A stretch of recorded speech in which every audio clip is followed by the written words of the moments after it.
Coming up on the Rhoda Kidula Show. So he's giving you scenarios. Yeah. It can be pneumonia. It can be a heart condition. So he's giving you all the bad scenarios. You're thinking, I'm not liking where this one is going. The doctor started labeling now our condition, let's condition as unknown cause. Unknown cause. They were calling it idiopathic. So idiopathic chirothorax. So we were able to talk to Kenya Airways, and they were giving us several options. So buy tickets for like 9 seats. We make a mini ICU inside the plane. So we had to do like back-to-back procedures there. So we also struggle with the fatigue of the approval, because every procedure they come and brief you. They tell you this is what we are going to do. We are going to enter. We are going to get this. By the time you're finishing all of them, because we exhausted all the possible clinically, the doctor called us and told us, Gabriel, we have done all what we could do. How would you want me to help you?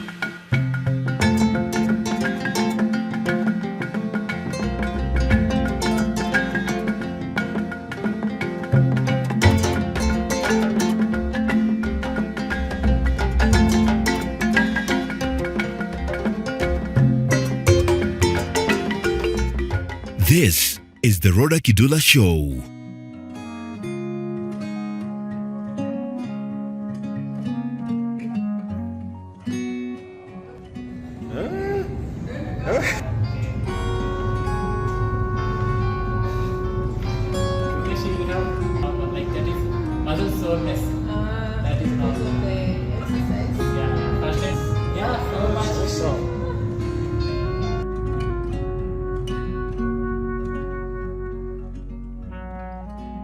Hi guys, and welcome back. This is the Rhoda Kidula Show, a space where we talk about family and marriage matters for the glory of God. And thank you so much for the support so far. Thank you for subscribing, sharing, commenting. It means a lot just to know that the conversations we have here have a greater impact even out there. Thank you, JK Studios, the amazing job you do in recording this show and every other photography and videography work that you do. Check them out on social media, JK Studios Kenya. And if you ever need a photographer, if you're planning for a wedding, this is your guy. Call Jemo. Call Jemo. Keep hearing me talk about Jemo during the show. Yes, so today I am honored to have another amazing couple, and I met them at Mamlaka Hill Chapel, Ruaka. Yeah, I was told you have to say all the four. Mamlaka Hill Chapel, Ruaka. And shortly we are going to meet them. Special thanks to Lydia Karimi. We are recording this from her therapy room, which is also a conversation room. If you're looking for a place to do your podcast or have a meeting, or just come and, meet, have a group meeting, or just looking for a beautiful space, we are in Ruiru, Spamol, second floor. You will find Lydia Karimi right here, even if you are looking for a therapist. I always tell you to save her number in case you hear anyone who needs a therapist, or sometime in life when you need one, you can always have her contact with you.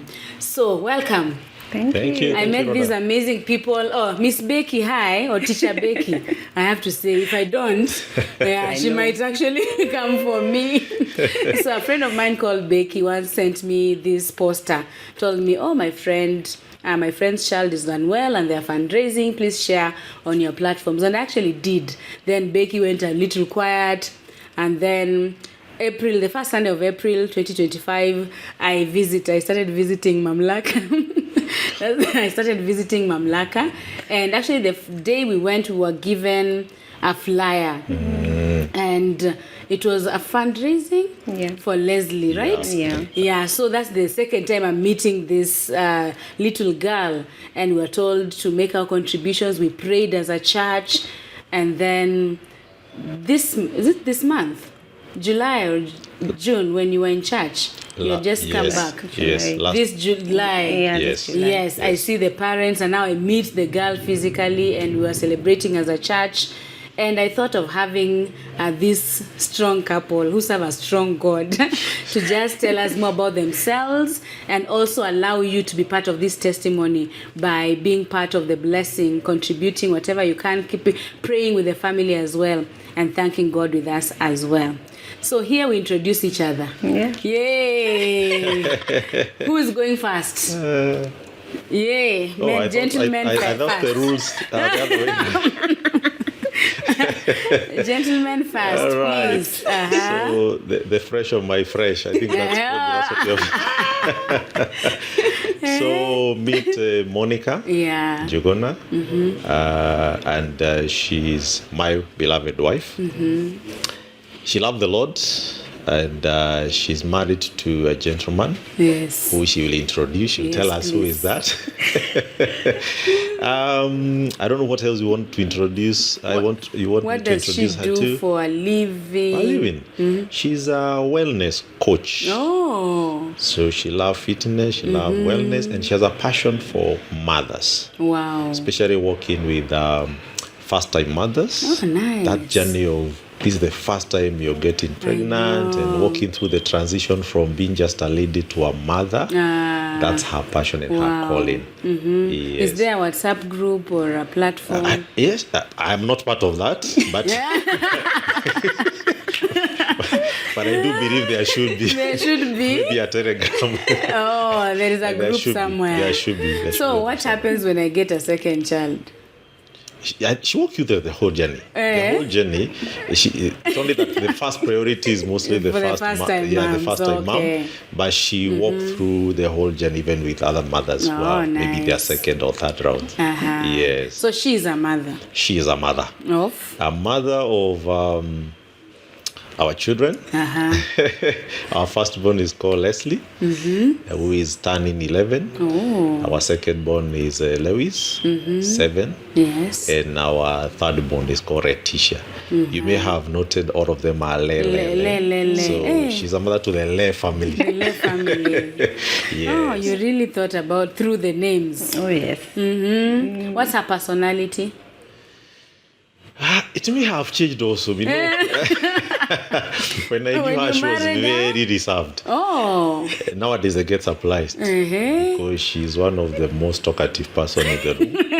What did you I do? don't know what I did. Maybe there's a lock that I needed to unlock just by being a husband. What did you do? I'm here to discover, but I think that's a lifetime discovery. Yes. But there must be something mystical that happened to switch her to herself. The real essence came out after marriage. Do you like the new personality? version? Yeah. The new version is good. Yeah. Easy to relate with. Now we turned like the other way around. So, the more she expresses herself, the more also I am able to express myself. Yourself. Oh. So her vibrations are very high. Okay. Wow.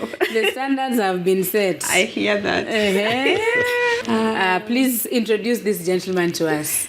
This is Gabriel Chege Nyamu. Most people call him Nyamu. Oh, Nyamu. And they confuse and call me Mrs. Nyamu, but that's my dad. He's Chege. Oh. Yes. Yes. Nyamu is our dad, but he's mostly known by that name. Oh, his dad is Nyamu. Yes, oh, okay. yes, his dad is Nyamu. But that's the name is commonly known by. Yes. I call him my personal person. Oh, hey, guys. Mapenzi wewe.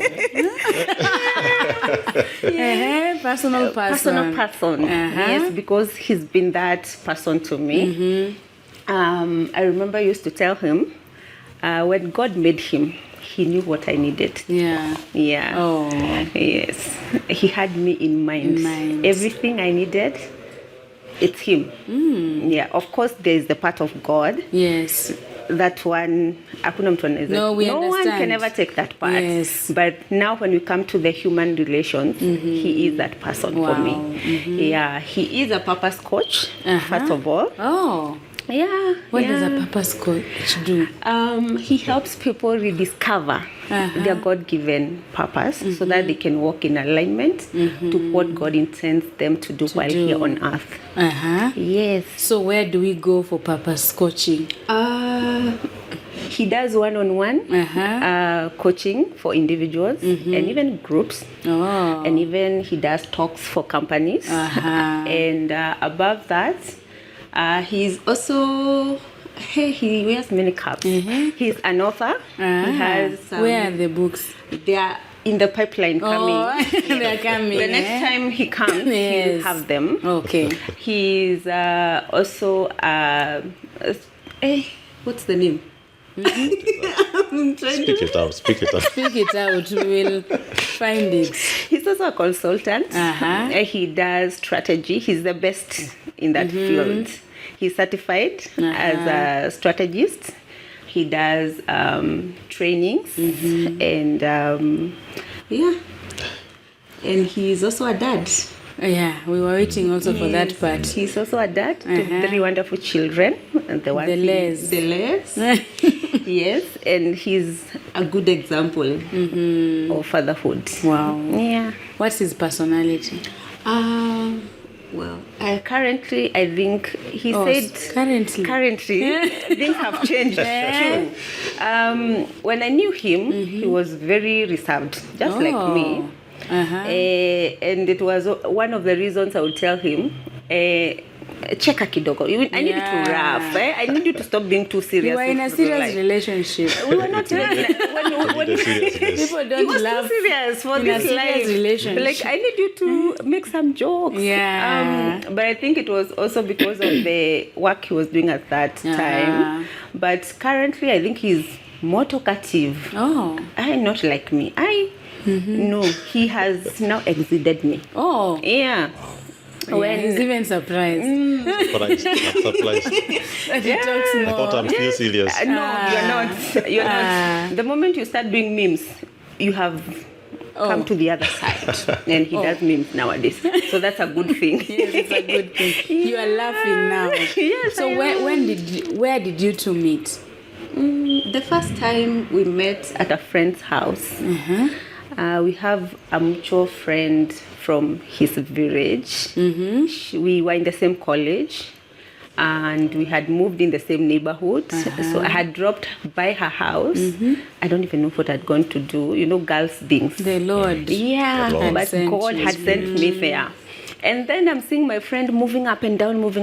They used to call him Shege. With the mother tongue accent. So we are wondering, who is this guy they're trying to prepare for? Where will he sit? And you're thinking, we were wondering, kwani he's a big guy. We were with the fiancé to that girl.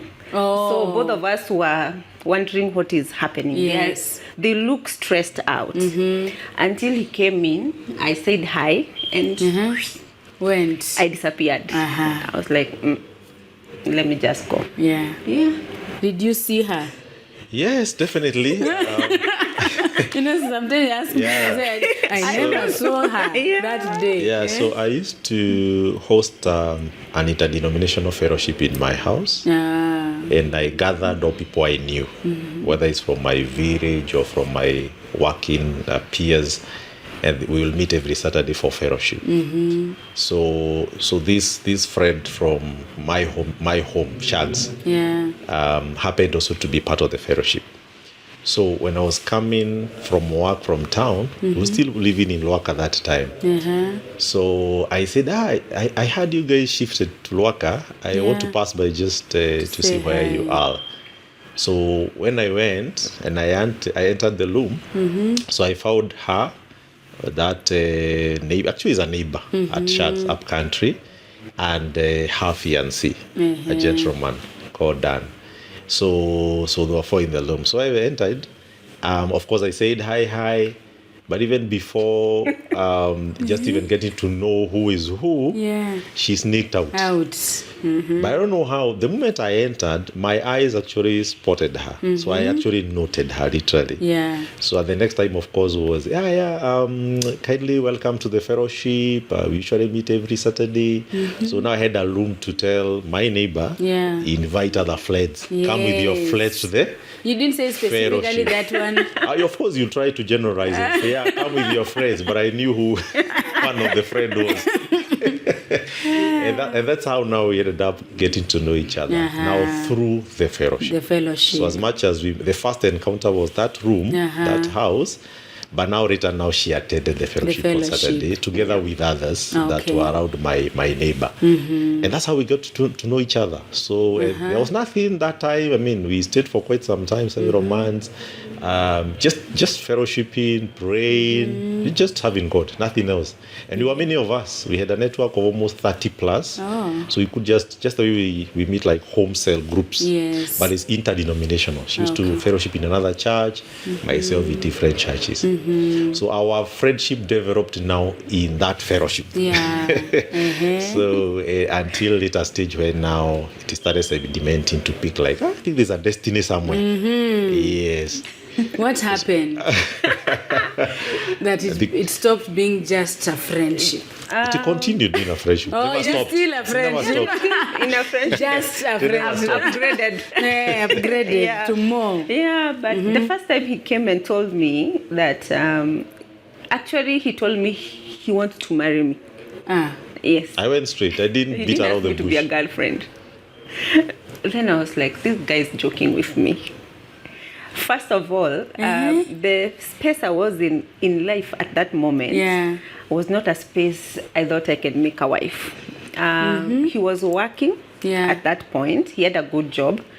I was at a space where I had nothing. No job. Nothing. I'm just trying to figure out life. And here comes this well-kept, put-together guy, and he says he wants to marry me. I'm like, between Ruaka, actually the first thought was between Ruaka and Upper Hill. You want to tell me I've never seen a good girl you want to marry? This one, working class. So I despised myself and I was like, this one is infatuated. Actually, that's the word I used in my mind. And I was like, let me give him time, because infatuation dies. This one will die. So definitely I said no. 12 years later. 12 years later. I am here. 12 years later. So he didn't stop. No. It was, I had, honestly, I had prayed. I was lady generally that time in terms of settling down in life. And I saw a lot of maturity in her, as much as she was still in her own phase of life. But there's something I was seeing in her in terms of maturity. In that fellowship, there were many ladies. And actually, all of them single. There were many. And even some who are working already, who are ahead and who are working. But there's a certain sense of maturity that I used to see in Monica that I could not necessarily see elsewhere, as much as I was still working. And also her love for God. She was very prayerful. But even when you pick up arguments, I was very logical. The reason why she's saying I was very serious before then is because I was very structured. I was working in a bank that time. And I was very structured, the scientific mind. So I'm seeing figures, numbers, computers, that kind of structured space. So when I look at you, I see a formula. That was me.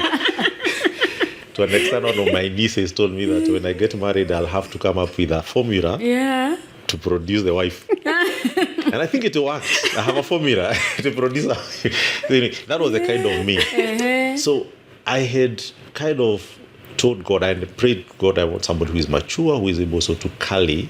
I knew I'm called in that space of working with other people, what we call transformational space, coaching people, coaching leaders. So I knew where my space was. So even when I was looking for somebody as a suitable helper, first of all, I knew my purpose, literally. I discovered my purpose. I knew my space. And therefore, I was kind of zeroing in, not necessarily on any other aesthetics. I was looking for a little suitable helper who can carry and help me, journey through that mandate. So I could see a lot of arguments pick up, girls, boys. Yes. But I find her argument, I'm like, that's so spiritually mature even to speak that in the midst of other fellowship. So somehow I connected. I call that spiritual rhythm. In the spiritual rhythm, I connected with her. And therefore, when I went to talk to her and book just for a session with her, off now the fellowship. A book for a session A means session a with date. her. It was like, it's not a very serious date. In fact, it was not like, those dates you go in a fancy place. Not necessarily. Actually, just met within the estate. And I just told her, allow me to express myself deep within me. I find a destiny. I find you praised. And strategically positioned, definitely. And I don't mind spending life with you. Yes. And that was it. I went straight. I didn't beat about the bush. Because somehow we had developed some little friendship, just in the fellowship. Not that serious. Not even where you may call us serious, like dating. Not necessarily. Of course, we'll hang out sometimes because we could go out maybe for worship experiences. That group ended up becoming like a worship team. So you could go out in churches, do a worship experience, and you're all serving together. So somehow we were relating, though not in a targeted way. That's like a relationship. But actually, we could know each other in terms of weakness. She knew so structured, too serious for life. Yes. I also knew her in terms of that probably she's still settling down. So there's a way we had known each other. As much as we had not necessarily like started going out we are dating. So when I went now for my approach, it was more direct. But that's now opened up a whole kind of repos and iterations of that, because You ran away. no, I counted the number of no, like I actually gave up.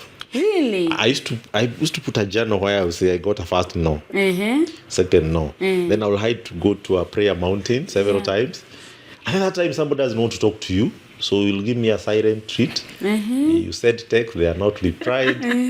So and when we come back again, so there was several iterations of, I didn't get a yes. Not even first year. Even after that. No. Even not second year. No. Actually, I got a yes in the third year. After fourth year after asking. Girls, But don't it was try that in this 4 time years. and age. I think I counted up to 7. No. Then I stopped. 7 no's. Yes. 3 years. Within 4 years. Monica, tell us what I was counted good. 7 You are no's. not seeing someone else. No, actually, no. Interestingly, we used to discuss the people who are trying to, like him. He was so focused. Yeah. He would not notice girls trying to vibe him. Yes. So I would be the one telling him, by the way, you don't see. Nani likes you. He's like, I know, like, observe. Yeah. But I also had a confidence. I would measure the people who are coming close to him. Yeah. If no one comes close to me, Yeah. I'm safe. So I was also smart. She was very smart. I was smart. I was very smart. You're not just saying no and no. And he had also set the standards so high. Yes. In such a way that anybody else would ask me out, they would not come close to the standard he had already set. And also his maturity. He was one of the things that I always say that drew me to him was how wise he is. He's a very wise man. And you'd ask a question. I used to ask him so many questions during that time of friendship, and the way he would answer would be like, this man is smart. Yeah. But I would not tell him. Not for me. I will not say, I'm keeping it in my heart like Mary used to do. Yeah. She keep those things in her heart. Hey. And so one of the reasons why I would say no those many times was because I knew where I was in life, and I was so certain if I said yes to him, I even told him, if we married when you asked me, we would have divorced. Really? Yeah. Why? I had so much baggage, and I was not ready to submit as a wife. So we would have had so many fights over very petty things, because even in friendship we used to fight. Yeah, so if you're fighting as friends and I'm giving you attitude, we are having this back and forth, and we are not even in a relationship that is committed to marriage. Imagine if we get married. So it's like, I am not ready. I am not ready to be a wife, And one day I just told him, I need a friend. I'm not looking for marriage. Husband. I need a friend. Would you be my friend?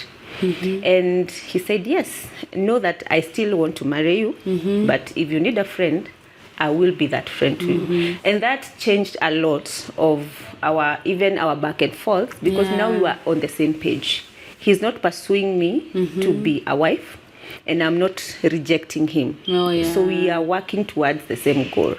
So our fights reduced, and what happened is the moment we'd have a fight or something, whenever we'd come back and reconcile, we would be better friends. So our friendship was growing. Any fight we have, if we reconcile, we are better friends. If we reconcile, so to a point where by the time we were getting married, the fights that normally happen to couples during the first few months of marriage, we never had them, because we had already fought over everything. We have disagreed. We have learned how to sort our disputes. We have learned each other's personality. We have learned how you are during a certain season, how to handle certain matters. So it became easier. But at the same time, as I was saying those no's, I was also praying and telling God to deal with the issues of my heart and to help me. I would feel I'm also struggling with my relationship with God, and I would tell God, if I cannot submit to you, I will never submit to my husband. So teach me to submit to you first. Teach me to trust you. The more I do that, it will become so easy for me to submit to him. So the more my relationship with God became better, and the more I experienced healing, it became so easy for me now to move our relationship to the next say yes. It was not even a yes, let me tell you. So never yes. I came and told him. She said yes at the altar. I said yes at the altar. When he That's proposed. true. And he proposed. Yes. Because it was after 4 years, the January, after I came from the village, we went out just to catch up. And I was like, I was praying and thinking about it, and I'm thinking, let's give this dating thing a chance. So it's not a yes, we are trying. Yes. So that in the future, we do not say, what if we tried and it worked? We will never know until we try. And he gave me a wedding date. That same day. So for me, when she's saying that let's give it a trial, I proposed the wedding date within the same year. So it was actually January 12th. I remember 12th of January. So when we were somewhere in a picnic site somewhere, and she said, let's give it a trial. And immediately I rolled out the strategy in me, the strategist in me. The planner. So Pap, and one of the interesting about our marriage is that I gave her a wedding ring. Actually, after even we have done the first introduction to our in-laws. Not before. Wedding ring or proposal? The proposal ring. After she said she was going to try, and we try make it work. So 3 months after, within the 3 months, we had already done an introduction. And then from January, around April 23rd, I literally proposed. Yes. And she said when already the planning for the wedding is ongoing. Yes. This one is not going back. So the parents are already involved. They are aware. So it's so interesting as she says this. We fought many of the drama, what you may call drama, was actually before when we were dating. We saw our bad and ugly of each other. You come, somebody's giving you attitude, you don't know what to talk. Even myself sometimes I just, kind of switch like off. Yes. And remember you're in fellowship. Sometimes now it will become ugly because now when you come, because Saturday you have to meet in the fellowship. So it's either you miss that fellowship and people will be asking, why are you so and so? Because we are in a community. So we kind of were able to be vulnerable with ourselves during the dating, not during the marriage. Such that catching up, conversations that are quite tough, vulnerable conversation. You hurted me, I didn't feel nice, this one. We will not wear each other like in terms of wearing gloves when we were dating. also sharing aspirations, what we stand for, our convictions, our values. We were able to empty that out during the dating. Yeah. That has helped us actually lay a foundation even for our marriage, because we don't struggle like, tarrying together and having a tough conversation. Yeah. It is very natural. In fact, it doesn't have a rehearsal. You can just do it anywhere, anytime. Yes. There's no we need to talk. Yeah. You just talk. Yes, and everybody is ready for the other person anytime they feel like they need you to have a conversation. Yeah. When was your wedding? In terms of the year? Yes. 2013. 19th October. 19th October. Yes. If you were to wed again, what would you do differently? If I was to wed- Wedding or marriage? Those are two Wedding. different things. Wedding. No, just the wedding day. the wedding The day. wedding Yeah. Let me see. What would I do differently? Is there The anything? wedding day. Really? But you remember the day. Yeah, we remember. Our wedding was simple one. We didn't even have a committee per se. So there are things that we made so simple. We only just have like a couple of friends who worked with us in terms of arranging the duties. Yes, during the But day. these, having these WhatsApp groups and all that, we avoided. But God, because there's something that happened around that time. We had hoped you were going to do our wedding without bothering people. So we saved some money. Yeah. So, and it was very simple even that time. She Just wasn't need a working. cake, Who was saving? myself. Okay. So, and we had agreed and we solved it. We are not doing this extravagant wedding. And so we had some money we had saved a period of time. Yeah. But then, just like 3 months before the wedding, both of my parents were admitted in hospital. Oh. And we were spending like almost 100,000 every day, every single day. Oh. So we started fundraising for our part. Both of them, they were admitted at the same time. And we are counting 3 months to the wedding. Yeah. So what happened is that we had to drain all ourselves, even my siblings, our family, to try to solve it, because now we have to do the medical issue. Yes. So in short, anything that we had saved 2 months before the wedding was wiped in the hospital. And we went back to zero, Yeah. literally. When I was going for the last dowry, just like 2 months before now the actual wedding, actually we didn't have any budget. Nothing. We were at zero. Around August, and the wedding is October. We were at zero again. And you're going for dowry. Yes. payments. Even that dowry, God just orchestrated some divine sources, because I was also transitioning work. I was moving from a bank, I was going to an insurance company in between there around August. Yeah. So in that transition, God orchestrated some small access to some amount of money. Yeah. Actually, that's part of it what I used for the dowry. Oh. Were it not for that transition, we actually were at zero. Yeah. And the wedding is 2 months' time. We've not even cleared with the dowries. So it is during that time we assembled few friends, people who are close, mostly those who are in the fellowship again, Yeah. and few of our relatives. But it was not like for fun. It was still more of course, they did more organic pledges without necessarily maintaining those long list of pledges. Yeah. And that's how we were able to finance our wedding. It was actually, even during the wedding, where I would say, I don't think we made improve a lot there. Yeah. Because we booked the first night for the honeymoon after the wedding day. How does that happen? So the entire day you're just Everything- smiling, but you're thinking, where are we going tonight? We didn't even know where we were going for honeymoon. No. Our wedding ended very early. We ended around 5. We made arrangements after 5. After 5. When people have dispersed is when we were saying, now, where do we go?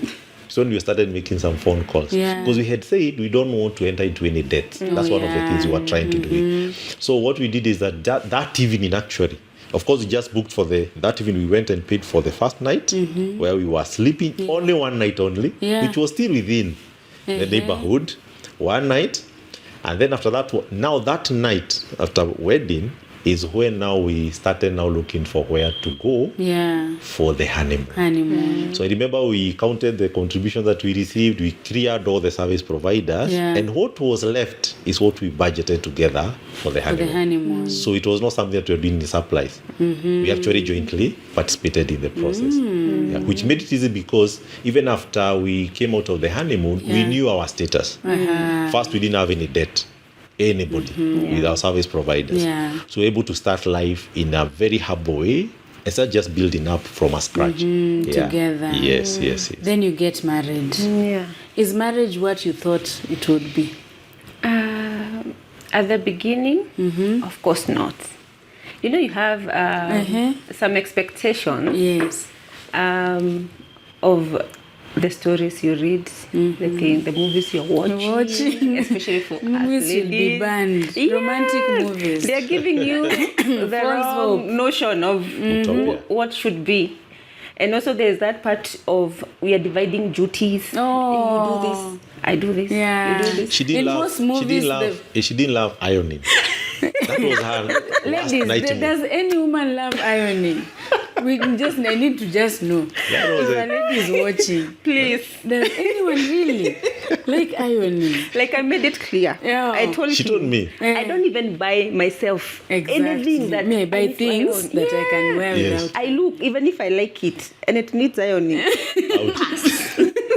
So it was a way of letting him know, if you don't see me ironing, please Uh-huh. just know. I don't It's not ironing. that I'm trying to be malicious. Yeah. It's just that thing, No. it became a prayer item.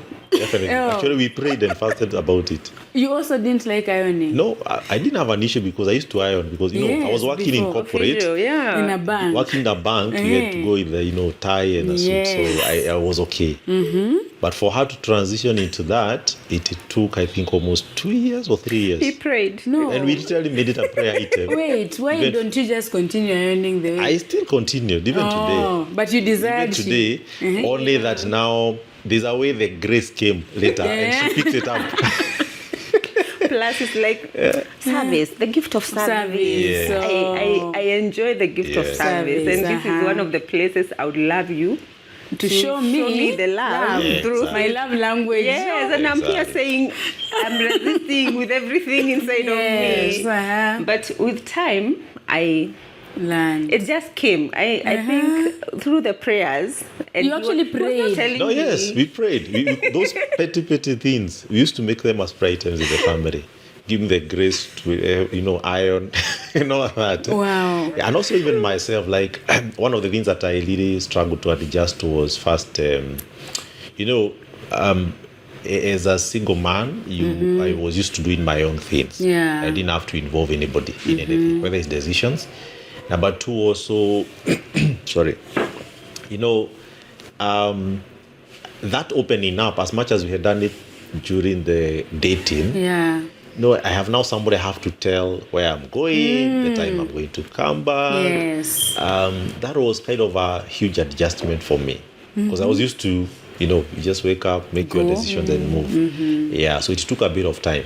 But then she had expectation that I was unconsciously not meeting. Yes. That she expected every time I come, I have to come with a small gift every day, possibly. Every day. Blame my dad. So, and it's because that was the model that she knew of her dad. Oh. And also now, from the dad, now come to the husband. Husband. So Your dad used to bring you gifts. Yeah, whenever he would go out of the village Yeah. to the main town, Yes. he would buy something specifically For for you. me Yes. to share with everybody else. Yes.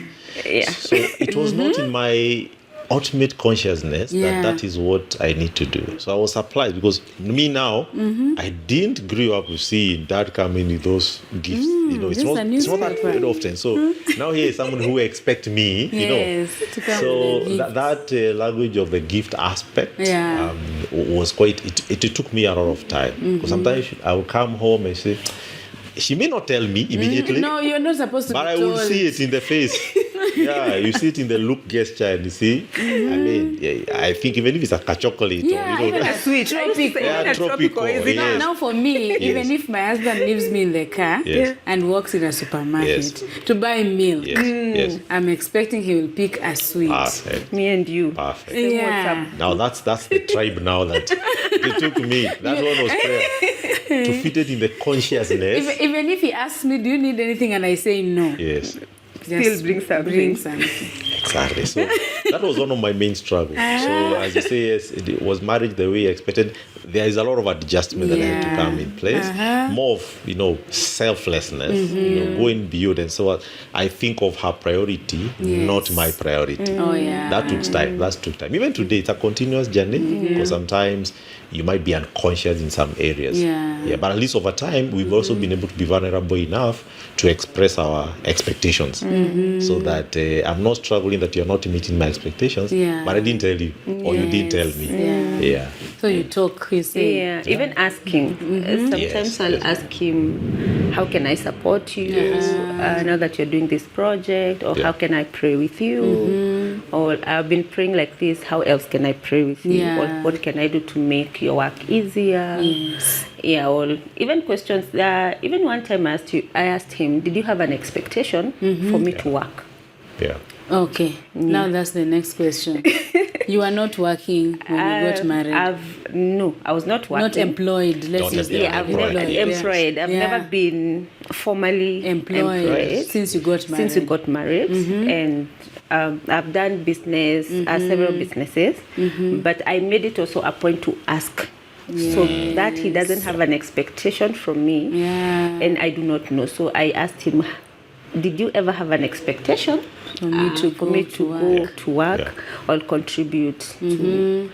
And he told me no. Oh. Yeah. His expectation for me is to do the things that I normally do, care for him and the children. If I want to work, it's my own decision. If I want to do a business, he always supports me. Yeah. Ladies, see how beautiful stay-home moms look.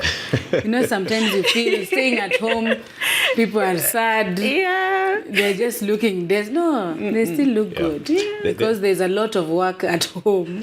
Definitely, and it's a lot of work that is beyond, people, I think we adulate that. Yes. And it doesn't mean that you don't work. We believe in the concept of work. Yeah. And within our discussions, actually, when we got married, less than 2 years afterwards, I also resigned. Oh. So, and because we had a sense of we are called to serve. And one of the things I dreaded was the corporate life sometimes was quite tricky. You sometimes disappear, you're not in the house, you're leaving very early, before 6, you're coming at 8 in the evening. So you have very little time together. Yes. So we had a desire, and God made it fulfilled, that our life, we want to have a control of our time. So that if you feel you want to spend time on a Monday or a Tuesday together, that is it. So in 2016, I also left employment literally, and we started now venturing into our businesses. So that's how transition happened. So it's not scary. It was, and it has a lot of ups and downs. I can see it was not easy.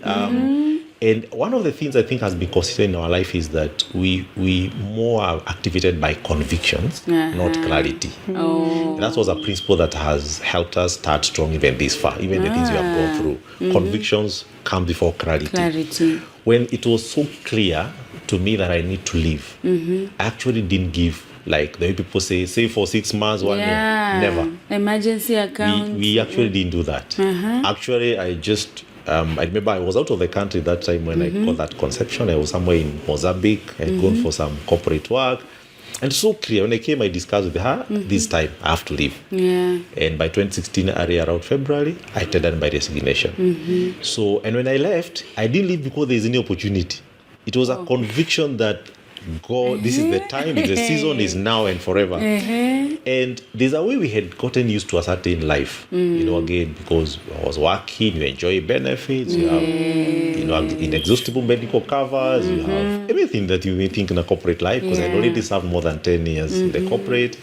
I was already in management, so things were kind of looking good that time. And now I'm saying I'm leaving abruptly, not because there is anything, but because we feel we need to serve God now through our calling, my calling and what God had inspired in us. And apparently we got a convergence around common areas that we are passionate about. So when I left, the first 2, 3, 4 months were quite tough. I remember there was a time where we actually had to unsubscribe to everything. We had these, Zuku, internet, we unsubscribed. I was driving, I could leave the car at home. I could use the public means. Yeah. I used to have some club subscription membership. Yes. I unsubscribed. If you told me that you want to meet me, we'll meet in Ruthuri somewhere, Tema Road.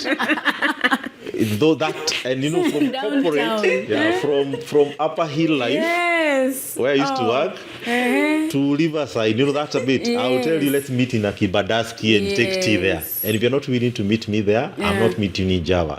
We had actually to shrink our life to adjust. We accumulated sometimes arrears there because at times even we accumulated rent where we were staying for like 4 months. Something very interesting happened. All our neighbors in the flat, all of us were having some, KPLC, Kenya Power debt. Yes. The Kenya Power will come and disconnect for others, and ours was being left. They could have First it. month, second month, And you they didn't were know telling the anyone who worked caretaker. there? No. We were not even aware. The caretaker come and say, Gabriel, these guys came, but apparently yours has more bill. It is still the one on the left. People who had like 2,000, they were disconnected. Ours that time I think was 20-something thousand. Still intact. And it went for 4 months. Yeah. So I remember this. And that time we were trusting God. God opened doors for us. And I remember this day when there's a project I was pursuing. And I got it. But now, these corporate projects, sometimes you are paid after 4 months. Oh, yeah. So when the money came, the same day, the money landed in the account. Caretaker is calling me, Kenya Power are here. That's the 4th month of the arrears. And that time, they literally disconnected finally. Finally, when the But money has that time they're disconnecting is when I had been paid the same day. So I even told them, no, give me the number. I called them, and I paid. The moment I got the payment. Yeah. So, and I remember, it was still not just a coincidence. We used to pray. Yeah. Literally, we used to pray that prayer. God, just like Joshua, you could tell the sun to stand still fast. Yes. You used to tell God, we obeyed you. So we are praying that you take control of all this. Yeah. We need that time actually we had the young one. You already had a baby. Yes, it was like 2 years thereabouts. So you can imagine now you don't have a retreat sometimes, and fridge has something and all that, and you have a young child. So it was struggle. So we used to tell God, we obeyed you. Kindly provide a divine way that we are not going to suffer shame. Yes. Because we are called by your name. And we were faithful literally. So even when it comes to the land there's a way God works. Many things, miraculous things. So miracles started from even those many years back. So, and when God started blessing us, maybe we'll see some cash flow. Then you'll find the Kenya Power guy will come and disconnect, and now you're able to pay them. So At least you're able to pay. you move on in life. And we have seen God work in very mysterious ways throughout our life. But it has to be very clear. The conviction Yes. has to be there. Exactly. And that's where the aspect of purpose comes. Finding the place of purpose in our life, to know our lives are supposed to serve God, but in very specific areas, not universal. All of us, we say we are serving God, but very specific convictions on what God has called you for. That was so clear in our early days when we were engaging in marriage. So, and because of that, we have seen God also somehow. It's like our life is not our life now. It becomes God's issue, not our issue. Yes, it's God's issue. So every time we have an issue, we'll always say, God, we are your servants. It's your issue then. Yes. Oh, the baby came. How was pregnancy? Hey. Wow. Nobody had prepared me for that. For the change. For the change, for the transitions that would come with a baby. First of all, I was a very small person. We even had a project to add weight. I never like you'd buy me all kind of things to try and make me add weight, but nothing. Then baby comes. I add I think 30 kgs on top.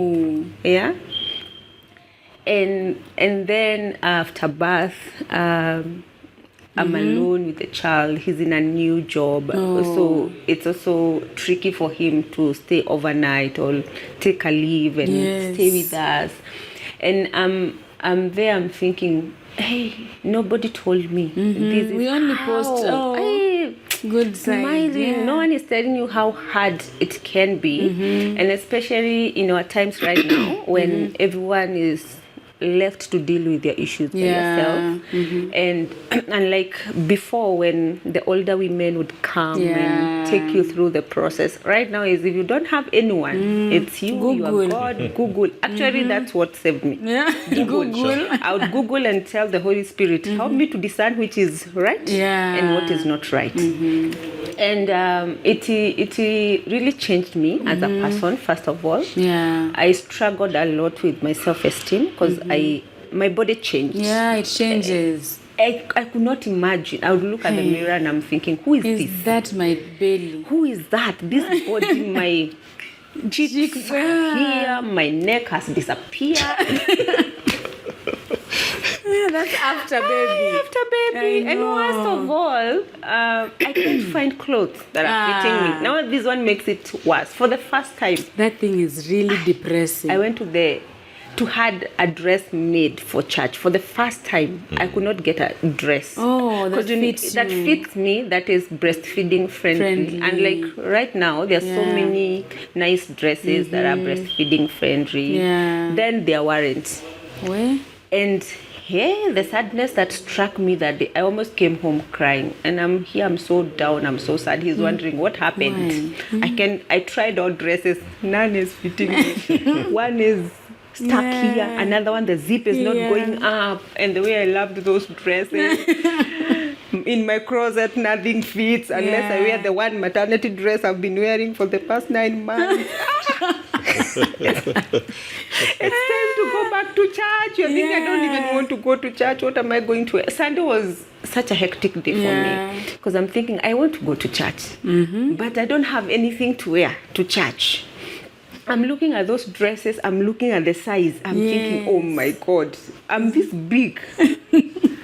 It was such a struggle for me, and I think my purpose for motherhood began at that point when I realized just how much difficult it can be.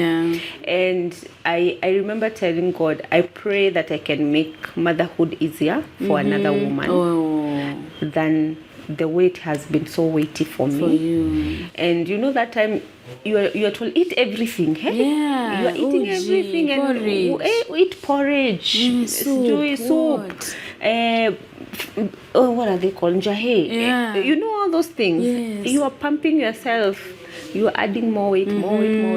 Then the baby is not sleeping.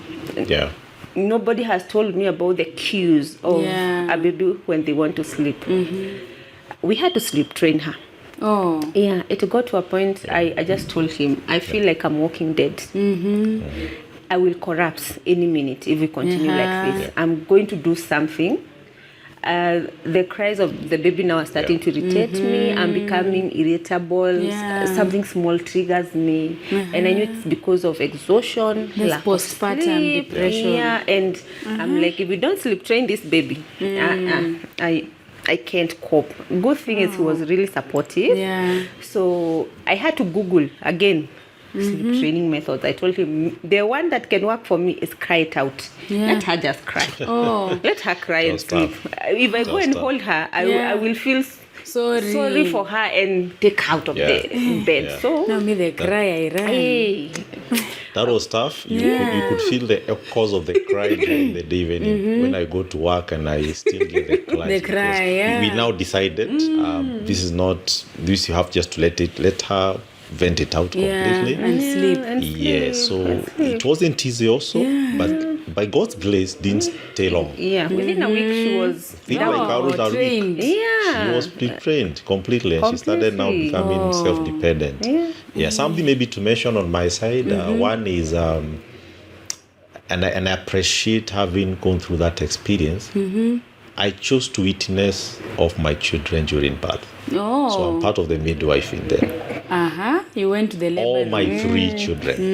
All my 3 children. So, and it made me appreciate, and you first didn't of all. faint. No. I didn't faint. Thank God. I didn't faint. many people, of course, I had heard many people men talking about, hey, that thing is scary. Yeah.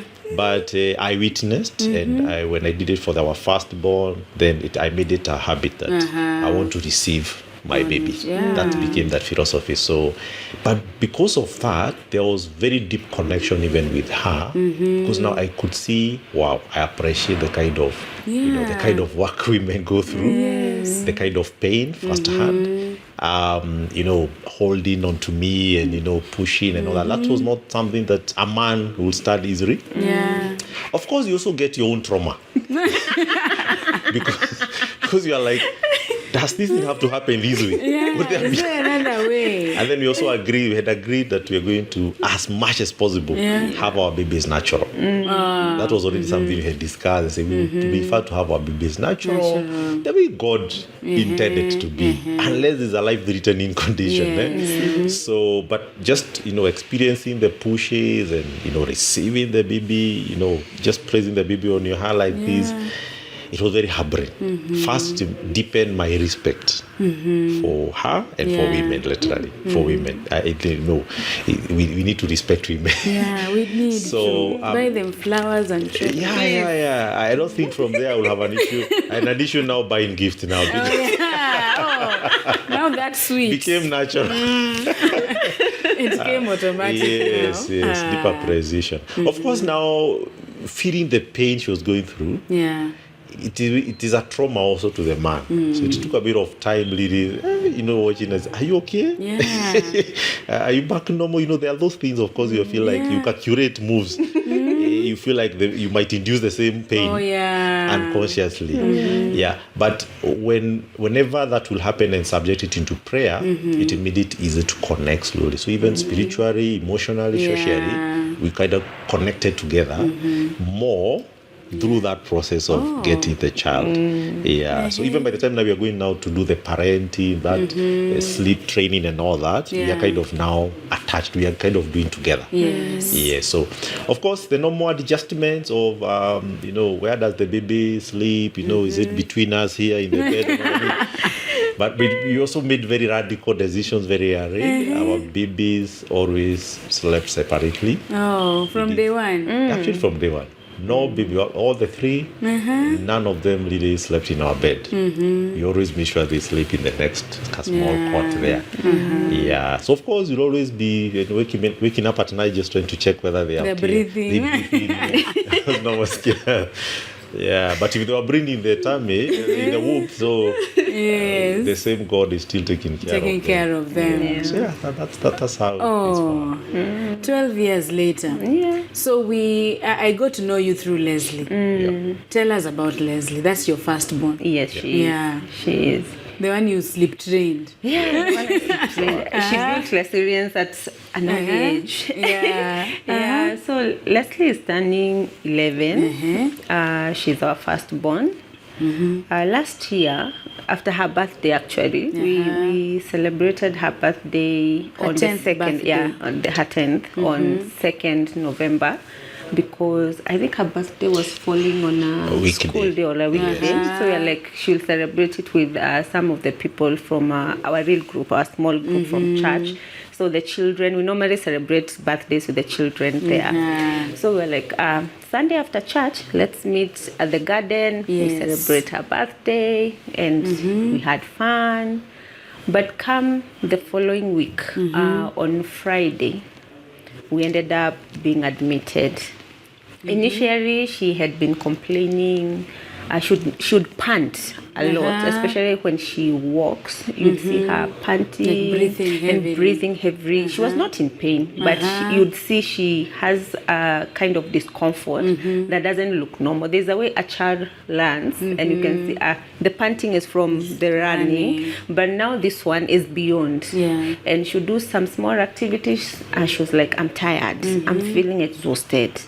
So we had taken her to a nearby clinic for a checkup, thinking it's a chest infection. She was given antibiotics for 5 days, which she took. Nothing changed. And then she started saying she's feeling uncomfortable when she sleeps on the right side. She can only sleep on the left.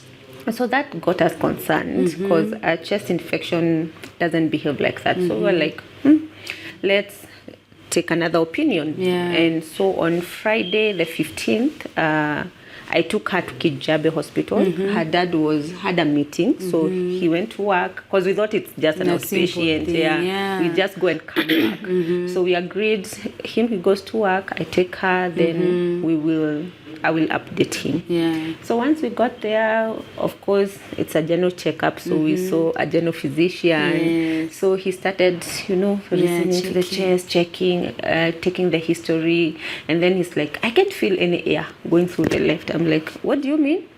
And are you telling me the doctor who treated her didn't feel this? There's no air going through her left side. Yeah. Like, let's do an X-ray. Yeah. We find out what is happening. So he's giving you scenarios. Yeah. It can be pneumonia. It can be a heart condition. So he's giving you all the bad scenarios. You're thinking, I'm not liking where this one is going. Yeah. So it's like, let's do the X-ray. Yeah. We did the X-ray. The results come back and it's like, hey, this is bad. Are you saying she came here by herself? Yes. No. When did this begin? I'm like, 2 weeks ago. Yeah. I'm like, because the X-ray showed the left side was all white, showing there is fluid all over her left side. Her lung had collapsed, her heart had been pushed, and the trachea they are pushed to the right. That explains why she could not sleep on the right side, because the pressure from the fluid was pressing on her. So he says, let me call the pediatrician for you. She's the one to decide what you should do. I can't administer any treatment because this now needs specialized care. Yeah. He sent, it was a guy, so he sent the reports to the PIDs, and she came. And the first thing is like, is this Leslie? Yeah, I know you from your reports. How are you walking? I was expecting a patient who is in distress, who is not doing anything. I don't understand. When I look at your results, when I look at you, completely different. I don't understand what is going on. Like, okay. So she listens to her, looks at the results again, looks at my daughter, and she's like, she's confused. Yeah. Because according to what they're seeing, she's supposed to be in ICU at that specific moment. She cannot be walking, but here she is walking. Yeah. So like, no, we can't let you go home like this. We need to admit you now. So it was also an emotional moment for her because she didn't expect it. She thought it's just a checkup, then you go back home. So, of course, it took some time for it to sink. She cried, I'm going to be admitted. I've never been in a hospital. Actually, she has been the most healthy baby in our family.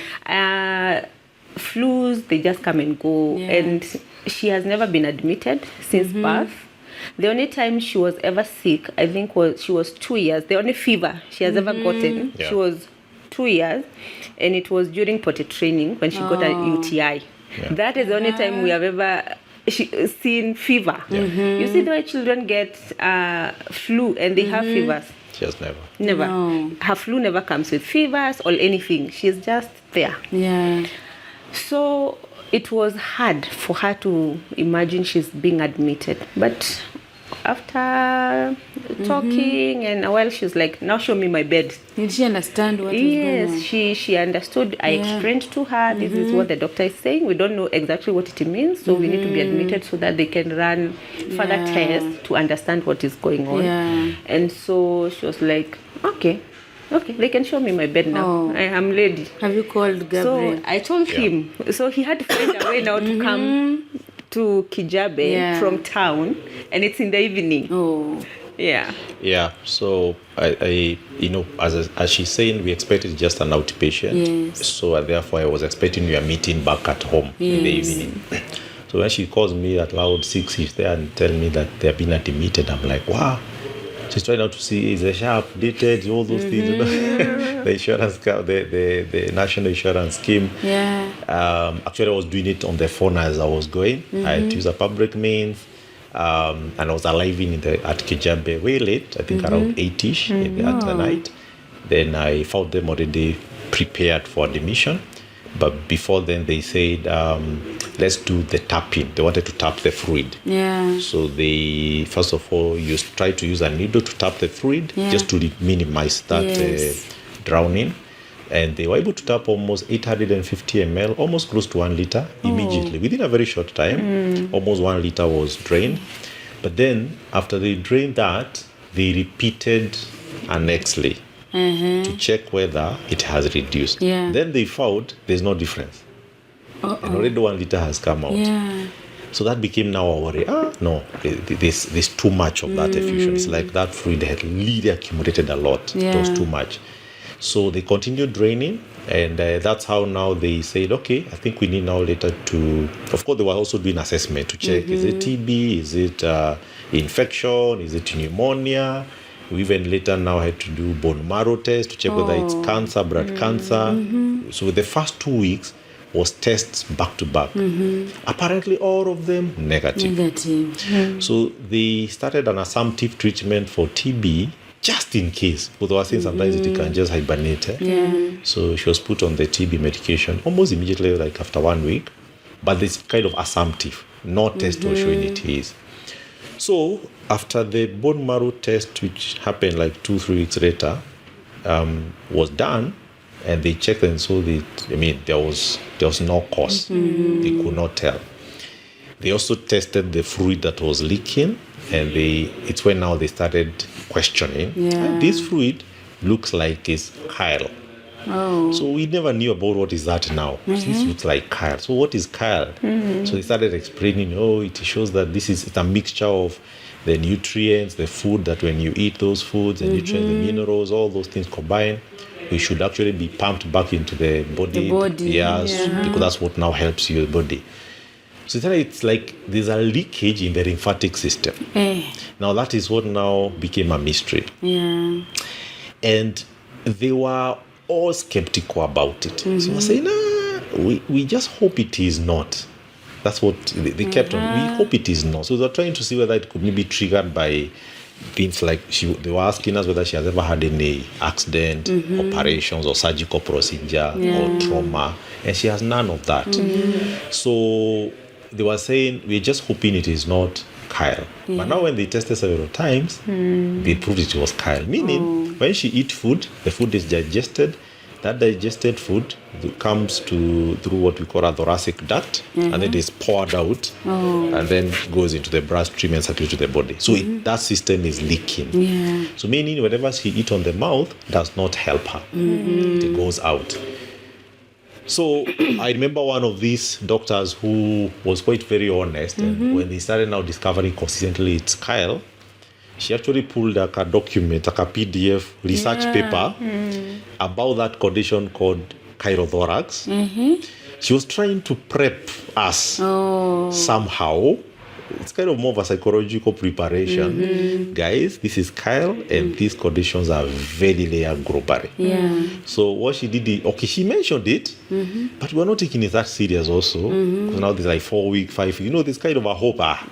Wait, these 5 weeks you're talking about, you are in hospital? In ICU, literally, still. She's still in ICU, yes. She was saying to ICU day still one? Yes, from day one. After they started tapping the water, she had to be put in ICU. Because you went to hospital that day with her walking? And she slept in ICU. The ICU. Yes. Because the moment they started draining, her vitals started misbehaving. Like oxygen and BP, all those things started misbehaving. Because I think they were saying, because this fluid had already gotten used to the body. Now when you remove and drain, the body started reacting somehow. So it was a critical care now. She had to be put on ICU from day one. She went to the ICU. So almost their 5th week now is where this doctor is saying, I want to email you an article, a research paper, just read it through. I hope you're going to understand. So I read the paper. The paper is just going loud in cycles. These cases, there are chylothorax known causes and there are chylothorax unknown causes. Now the doctor started labeling now our condition, Leslie condition as unknown cause. Unknown cause. They were calling it idiopathic. So idiopathic chylothorax. Idiopathic means it's not clearly known cause. But now the catch is, yes, they have labeled it like that, but they will tell us, however, because it's a lymphatic condition, it's a very technically almost impossible condition to treat. And even the paper itself, the paper they sent me, there were 2 PDF documents. Because now I could read myself. I would even upload it, go to Google, ChatGPT, try to check on it. What are these papers? So I tried to do analysis. And it's clear it was saying that. It's a really good malaria condition. You could see statistics, maybe even less than 100 people globally, out of 8 billion people in the whole world, have that kind of lymphatic disorder, unknown cause. For the known cause, they are there, but unknown cause, very few people.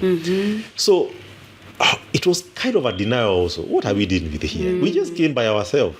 She walked by herself to the hospital. She was even before, like 3 weeks before, she participated even in a school event. They were doing some recording. She even learned 200 meter sports. So how can somebody who is even participating in athletics, then she has a whole condition here, her lungs are collapsed just 3 weeks down the line. It was quite not understandable. So it's when now she was put on nail by mouth. So she was told now, stop eating through the mouth. They put some lines to feed her with like proteins, we call TPN. So she was put on that. And then out of drip, feeding through, make sure we are replacing the fluid, in any fluid that she's losing. And then we continue with more tests for almost another 2 weeks. So by around 5th week actually, we started now doing other tests like, checking congenital conditions of the heart. We did the echo, they called cardiologist, all negative. No indication of anything. It's when, of course, doctors now are worried and they told us, now, there's no other treatment we are doing here. We've tried all what we can. The TB medication will still continue. It doesn't show any improvement. Or other condition that could have been bone marrow, which was very scary, drilling the bone, extracting the bone marrow and testing. And it was done in our site. We saw it. It was quite very scary. As you say it, I'm actually shaking. Yes, and we could see her sleeping, and they would drill and they would extract. They say, we have got the bone now, and then get inside the bone. It was quite very scary, and now they came and told us, now we probably then need to explore other alternatives. Is when we were referred, they started, the management from Kijabe were involved. They started looking for us for where to escalate the case. So one of the doctors, who is actually the CEO, Dr. Chege, actually literally made upon himself. He started calling all the top hospitals, all the top facilities I can say within the country. All of them were contacted. But when they were explaining the condition, none had a clear definitive treatment plan. So we were now in a catch-22. Where do we go? Only one doctor who was contacted through a network of other doctors, and they said there's a doctor who is in Aga Khan who seemingly have addressed some cases like that, but not for children, for adults. So not still for children, for adults. So when they communicated with the community, they said, I think that maybe could be the only doctor who could attempt. So we had to make the arrangement now to kind of transfer from Kijabe. Now this is after 6 weeks in ICU in Kijabe, 6 weeks. 6 weeks. So these days, remember, she was residing in the hospital. Near Kijabe, there are some hostels. Yes. And nearby the hospital, there used to be hostels. So sometimes I'll go and sleep in the hostels, and we leave the kids at home, the other young two kids at home. So I'm the one who used to now go back home slightly, come back, sometimes sleep in the hostels near the hospital, so that also I see her and also make decisions. So the separation even from the other two kids started like from November. Like for her, she never stepped back home completely. Since that time. 15th November. Yes, 15th November. So during Christmas is when we found a doctor in Aga Khan, and we were told we can go and try to do what they were calling a refogiogram, which is like using some technology to enter through the lymphatic duct, that one of the ducts, and try to see whether they can go and seal the leakage. But it was trial and error. So when we went to Aga Khan, they came through an ambulance, because remember she's in ICU also. Oxygen will misbehave. Sometimes the oxygen will actually misbehave. BP will even go down even to 30, 40, very low. Heartbeat would go to 180. From around 102, 104, no more there, it will go to 180. That used to be like everyday crisis, every day. So she's out of oxygen, so every day was a firefighting, all that duration. So they got an ambulance. We came to Aga Khan. So there was a kind of a light of hope. Yeah, I think it's we finally have gotten a doctor who is saying they are going to attempt to do some technology. So we went. But when we were in Kijembe, one of the doctors told us that let nobody lie to you. It was very black and white. Let nobody lie to you anywhere in the world. Causing a lymphatic disorder is technically almost it was still living a small room. Almost. It's technically a challenging condition. That's what they used to tell us. So when we came to Aga Khan, we went there. After 4 hours of theater, she went to the theater. The first now literally like theater. There we used to go to theater, but just to put the central lines. These are that small minor procedures. But now the first time we went to the theater, and now for 4 hours, and they tried to enter the thoracic duct from somewhere here, where they were seeing it pours that liquid. They tried, and after 4 hours, the doctor came and told us, unfortunately, the procedure was unsuccessful. It has aborted. We have tried to enter, and in my cameras, those laparoscopic cameras, I couldn't see. There's somewhere they will find it terminating. They can't explain where it's going. Now, this is where you had the only hope locally in the country. He has come and called us after 4 hours. It was at night, actually, almost midnight, and telling us, we have reached. There's nothing we can do. And we're asking him, what else? He doesn't have an answer. What else do you recommend? Nothing. Now, we were not to be admitted. We thought we were coming for a procedure, then go back to Kijabe because it was more cheaper there. So now they said, let's admit. They call other, specialists and all that. So we were admitted. So the following day, they say, let them also do their own assessment. It ended up becoming like a whole week. That's now week of Christmas. So the Christmas, we were at Aga Khan. Yes, in Aga Khan, but still in ICU again. Still in Aga Khan. Everywhere was ICU. So we stayed there a little bit. They tried all the tests, negative again. So it still confirmed what was there. So it's when now that place, we reached a place where even them, they told us, the only thing they could say, they can do an open surgery now, try to go and trace the leakage. But they're not so sure where. So when they told us they can only do maybe open surgery, we felt, what exactly are we treating? Where is the leakage? It was not yet clear. So we felt uncomfortable. So we said, okay, let's do this. Let's try to escalate the matter. So it is that week of Christmas, almost to the close of the year, we started looking for a connection to India. But in the meantime, we say, let's go back to Kijabe again for another 1 week, at least for medical management, just to maintain her stability as we pursue to go to India. And that's what happened. So we went back to Kijabe for another 1 week. Now this time we started looking now for visas, the passport for her. She didn't have a passport. Now tried to look for passport and the visa within a week.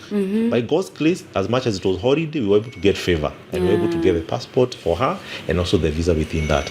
So the travel was now on 3rd of January. It's when now we traveled to India. Now, in India, we had looked for several medical opinions. We sent her report, her x-rays, her photos and all that. And when they examined, we were getting what you call medical opinion. We had several. But there's one from one doctor who was based in a state called, in a place called Chennai, who had kind of shown like he has an idea of what he could do among all those. But now the challenge came.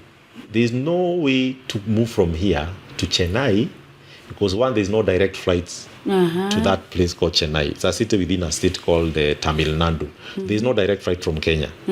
Now, if you're to use the connection flight, it takes about 12 hours. Now, remember, you have an ICU patient. That's my question. So how do you travel with an ICU? Number two, even from here, the direct flight you could find is to Mumbai, which is one of the states. So in Mumbai, the catch is a 7-hour flight, approximately 7-hour flight. But the challenge is the airlines still were refusing to carry her because she's still in ICU. So the option we were given is do a medical evacuation. We started looking for quotations. We received 6 quotations. Just one trip medical evacuation was 15 million. Not treatment, just the transport. Just the evacuation was 15 million. I just feel like you've given me so much. You know what I'm thinking? Before I know where we are. How are you two doing? You're still married. Very much. You still have 2 other children. How are you doing? Yes. For one, me, I'm stuck at the hospital. My life has changed. I have to be with her at the hospital because she's a minor. She can't be left alone. And he's now working between home, hospital. So sometimes He had a job. Yes, and he's still working. We could work in, sometimes I could do virtual training in the ICU even when we were in Kijabe. I'll facilitate coaching sessions because I could do coaching in that ICU. So that was the reality. Our life was disrupted completely. And here we're also having a worry of what are we dealing with, first of all? Because, if it's a condition which you had a clarity what it is and has a treatment plan, there's a way you have some certainty of, maybe give it to me. But now here you're being told, you're not so sure.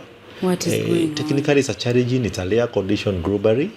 On the other side, there are children also who are younger here. Taking care of the two? So we had to leave it them in the hand of our family. We have some family relatives who we had to call upon to help us. Thank you for showing up. Family, So family, friends, community really came in very hard, especially for our younger ones, because technically myself and my wife were not with them. Even I will service briefly, 2 hours, then I have to go because I'm also running the errands. So when it came now to go to India, we had to now look for another alternative. So we were able to talk to Kenya Airways, and they were giving us several options. So buy tickets for like 9 seats, we make a mini ICU inside the plane. And go with all the installation, yes, and put the stretcher and the oxygen, everything that she had in ICU have to travel with her. Actually, that time you see the pictures, she had more than 9 lines. 9 lines into her body, feeding different things. And then the tube that is draining, and then oxygen on top. So you look at her, she's cabled. So she has to travel like that. That's all the complication. So even the airlines were saying, no, we can't travel. This is a dedicated travel because if something happened in the plane, we are liable. So they agreed for us to secure some seats in the business class somewhere because there's a recliner where the seat can bed and all that. So just kind of a bed. So kind of create a makeshift environment there. But then they told us you have to travel with a doctor.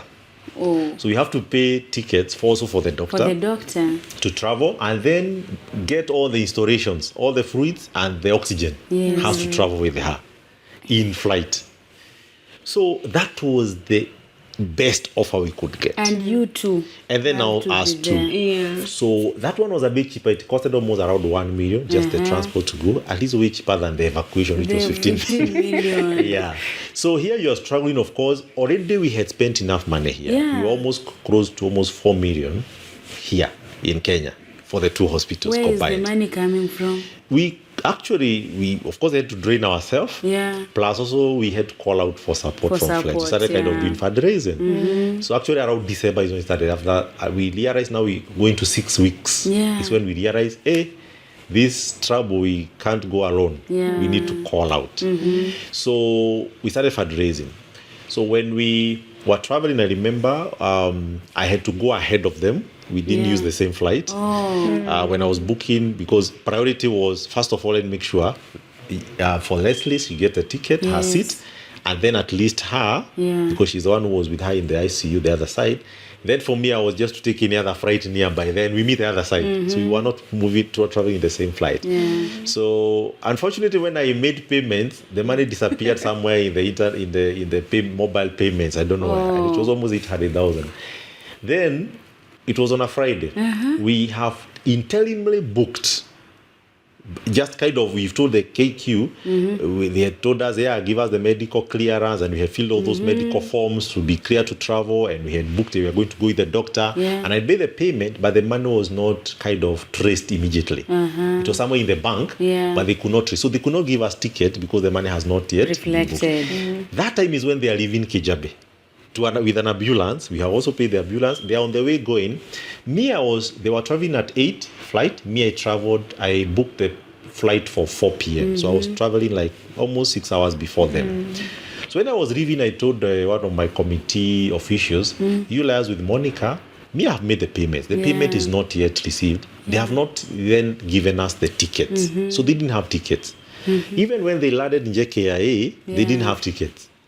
Remember, they have the ambulance and they are going to Mumbai, but they have no ticket. Me, that time, I am on air. That period. There's no internet. So another friend actually is the one who intervened, and literally for the first miracle we received there, that friend actually said this: I know these guys, this family, they are going for treatment. He looked to the CEO and some senior guys in the Kenya case and said, if by that was on Friday, that's when we were flying. He said if the money will not have been received on Monday the following week, because now we are going to the weekend. And the doctors in Kijabe were telling us we need to act urgently because vitals are becoming worse and worse. And she deteriorated. It will be technically impossible to travel now because she'll be completely in a bad shape. So also in that hurry, we could not even wait one more day. So I've paid the ticket, the money is not received. So this actually gave herself like the mortgage. She collateralized. She gave us and said, if the money will not have been received, I take it upon myself. I'm going to like be the collateral. That's the first divine gesture started Friday. Even favor from people. The money actually came to be cleared, I think, on Monday, Tuesday. But now because of her, we were able to get the tickets. And then they traveled. Then we met. They found me on the other side now. So we landed in Mumbai. We were taken by the ambulance from Mumbai Apollo Hospital. So the arrangement was, we go to this first facility called Apollo Mumbai. Apollo is a group of hospitals. There are so many hospitals. We land there. They also do test again, just the way we also repeated. And they try to stabilize the child before we decide whether we are going to proceed. Remember, our destination was supposed to be Chennai, which is it's a 2-hour flight again. But now domestic. So when we went to Mumbai, we spent 3 weeks there. In the second week, so they were just doing test again. And by the end of the first week, we had done all the tests again. And they still concluded idiopathic chirothorax. Is she conscious? Yes. She was conscious. She was conscious that time. She was still conscious. Only that sometimes the body will get weak, quite weak, but she's conscious. So they said, okay, it's still idiopathic chirothorax. So they have this is the third hospital to confirm the same condition. Now we're in India. So when they confirmed that, they started now looking for now within the state there where we were in Mumbai. We started consulting other senior consultants who probably have an idea of this case. But even for them, they told us globally rare condition. Now we are in India. Even here, it is technically a challenging. Now we are like, we thought here in India is where we are going to get redemption. Now the same gesture, and in India people are very black and white. They tell you the truth. They tell you this is technically a difficult challenge to handle. Wow, okay. So in the second week, again something cropped in, which was new. The cardiologist said, I think there's still something we are seeing in her heart. That was the first time. Then we were told she has a blood clot in the heart, inside the heart. Now that became a scare. We even never told our groups and families about that. So when we were there dealing with the issue of chirothorax, again we are being told she has a blood clot in the heart. Now we started dealing with the blood clot. In fact, they posed the issue of chirothorax. Now we started dealing with the heart because now the challenge was to deal with these other conditions, had to go to theater. But to go to theater, those procedures are to be like 7 hours, 8 hours. One procedure. The heart to be the heart need to be stable. So it was also another divine orchestration that we discovered the issue of the heart before going to the massive procedures that were very extensive. So blood clot is identified. Now we started out in the blood clot. So we stayed for 3 weeks in Apollo Mumbai, still in ICU. But now what we were treating there now became the blood clot, the heart condition at the heart.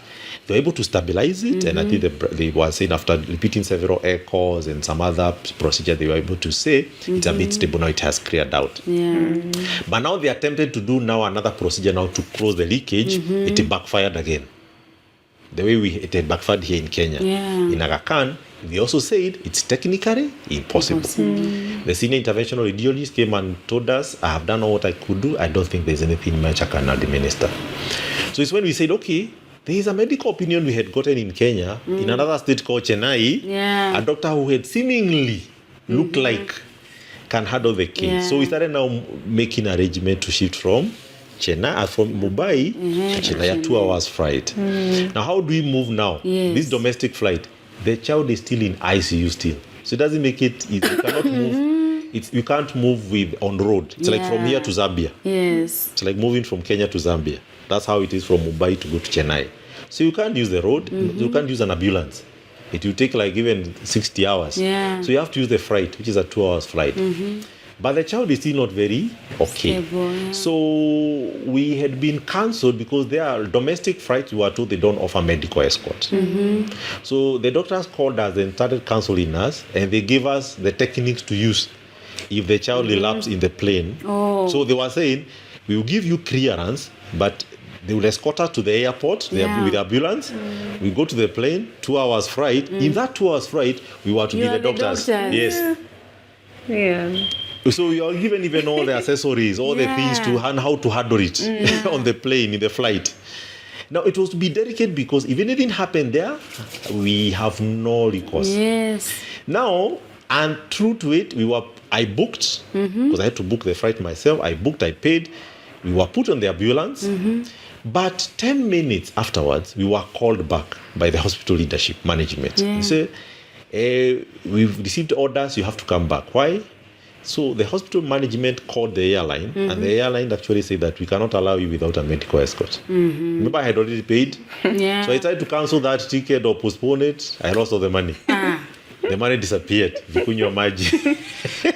The money disappeared. We went back. When we came back, the hospital said, we are now the one who are going to transfer you from here to the other hospital in Chennai. Yeah. So we were told to relax, and after 3 days, they are going to make arrangements. But now God orchestrated again. All things, there's some scripture that used to start, will help us a lot. The one scripture is that all things work for good. Then trusting God each step of the way. That is not a scripture I would It want. made a lot of sense that time. Really? All things were for good. So this time when now we were told to wait, the hospital made arrangements. Yeah. And they escorted us to the airport. Yeah. But in addition, they gave us 2 full doctors to fly with us. No single cent. We didn't pay any cent for that. And they escorted us and landed to Chennai and handed over to now the doctor in Chennai. We didn't pay any cent for that now secretary.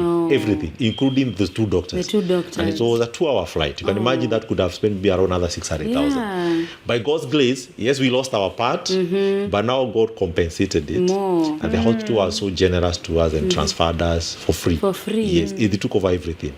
Then we landed now Chennai in Apollo Hospital in Chennai. It was on Friday again at night. So in Saturday morning, the primary doctor who was to admit her, is called Dr. Kada. He came and saw us, and he reviewed the reports and the documents and said, I've already studied this case. I have seen what you've done in Chejabe. He had already done all the reports, what you did in Aga Khan, what you have done in Mumbai. Now there are 3 hospitals. I have seen all that. So let's go to the theater in the afternoon. We attempt to do what I had thought in mind. So he was saying they were going to the thoracic duct and try to kind of close it. They call it ligation. So this is February now. No, January, Still in but January, now the last week, No, the 24th. last week of It's actually January. 24th. Yeah, around 24th of January. So when we went to the theater, we had a bit of a hope. Yeah, now finally, at least now we are getting a place. We went to a center called Proton Center. They do proton therapy. It's one of the most advanced, medical facilities in India. So when we went there, I was very confident. In the afternoon, we came at night now, that Saturday afternoon, we saw her off to the theater, and he told us it's going to take 4 hours, and it took around 5 hours, 4 hours, and gave it another 1 hour, and she came out. Of course, when she's coming out, she's a bit unconscious. She came out, and the doctor came and told us, we've tried to do some thin. I've tried to ligate or kind of close that duct. Let's give it time. I've given it 1 hour after I did it, and no chyle was coming out. So we celebrate. So, but she said, okay, let's give it time. And yes, we was taken now to the ICU for recovery. Then there now, we were not sleeping. I think the other hospitals, because my wife was sleeping in the ICU. Now for this time now, we were living in an apartment nearby the hospital. So we were kind of ourselves coming to the ICU, then go back. We leave her because there, they don't allow you to sleep in the ICU. So around 30 days after that procedure, now the following week, the chyle started coming out. And it was now a surprise. So wait a minute, you have already done a whole surgical procedure. this is where we had hoped at least after ligating these things are going to work. Now, initially when we were in the previous facilities, we could drain, let's say, 1 point something liters. Yeah. Now it came back to that 1 point something and even exceeded slightly to almost to around 2 liters a day. Every these 24 hours, you remove 2 liters from the chest. Oh. Yes. Now the doctor is like, I don't know what's happening. Maybe we need to try few other interventions. So now we are heading now into February. Yeah. So in that February is when now we started. I remember it was around 9th of February. He said, let's do another advanced procedure. So, but now this one cannot be done where we are again. Now we're in India, we're in the second facility in India. Then they are saying this have to be done in another facility within India. So 15 kilometers away. Yeah. It was like the Apollo, the head office. So it will be ferried now by the ambulance to that other facility. Now we're in the 5th facility, cumulatively. Yes. So we went there. And we did. Now this one was quite longer. Then they told us, wait for 6 hours. It took 7+ hours. What are you So as doing we are in waiting, these 7 now hours? we are praying. We could intercede. We are praying. We will do prayer walk out there. Even when you're hanging out together out there, just praying. We are going praying literally. We could do those prayer walks and all that, declaring the word of God upon her. But somehow we had a conviction, and we kept saying, even all this time, we had a strong conviction. Leslie is healed. Amen. But only that we are waiting the appropriation of that healing in the physical manifestation. Yeah. But in the spiritual, there's something else telling us, Leslie is healed. However, the journey together to receive the healing now physically, we don't know when. So that time, they spent almost 7.5 hours. And then when they came back, the doctor came back and briefed us. He actually told us, I have attempted to do, that is now, we have seen where the leakages are. The first time we received that news, finally. we have seen where the leakages are. But it appears like it's a degenerate, meaning you try to close one, another place open up. It's when now we started also understanding the situation even ourselves. They told us, it's like if you go to where there's a rocky area, rocky, like a swamp, you find rocks, and you find rocks sweating. It's like a rock is sweating. Yes, yeah. That's how you can describe that condition. So if you find a rock which there's water coming from the rock, where do you cross? Because it's like the whole membrane. It's like if you work out and you sweat, can I come and cross one place to stop sweating? No. It's the whole skin The whole sweating. skin is Perfect. sweating. It is exactly like that. So this lymphatic system is throughout the whole body. So they were trying to cross one side. Other places, open up. So they told us we have tried to see some tributary somewhere here. We've tried to kind of cross, but it appears like it's degenerate. Now, when we came from that second, which was major now, which kind of took almost 7 hours, within the next, I think, less than a week, we had to do, and I think the following week on Tuesday, we had to do another procedure. Because now, it's like, the way people say is, umechokoza nyuki now. Yeah. After doing that procedure, instead of the fluid going down, it started going up.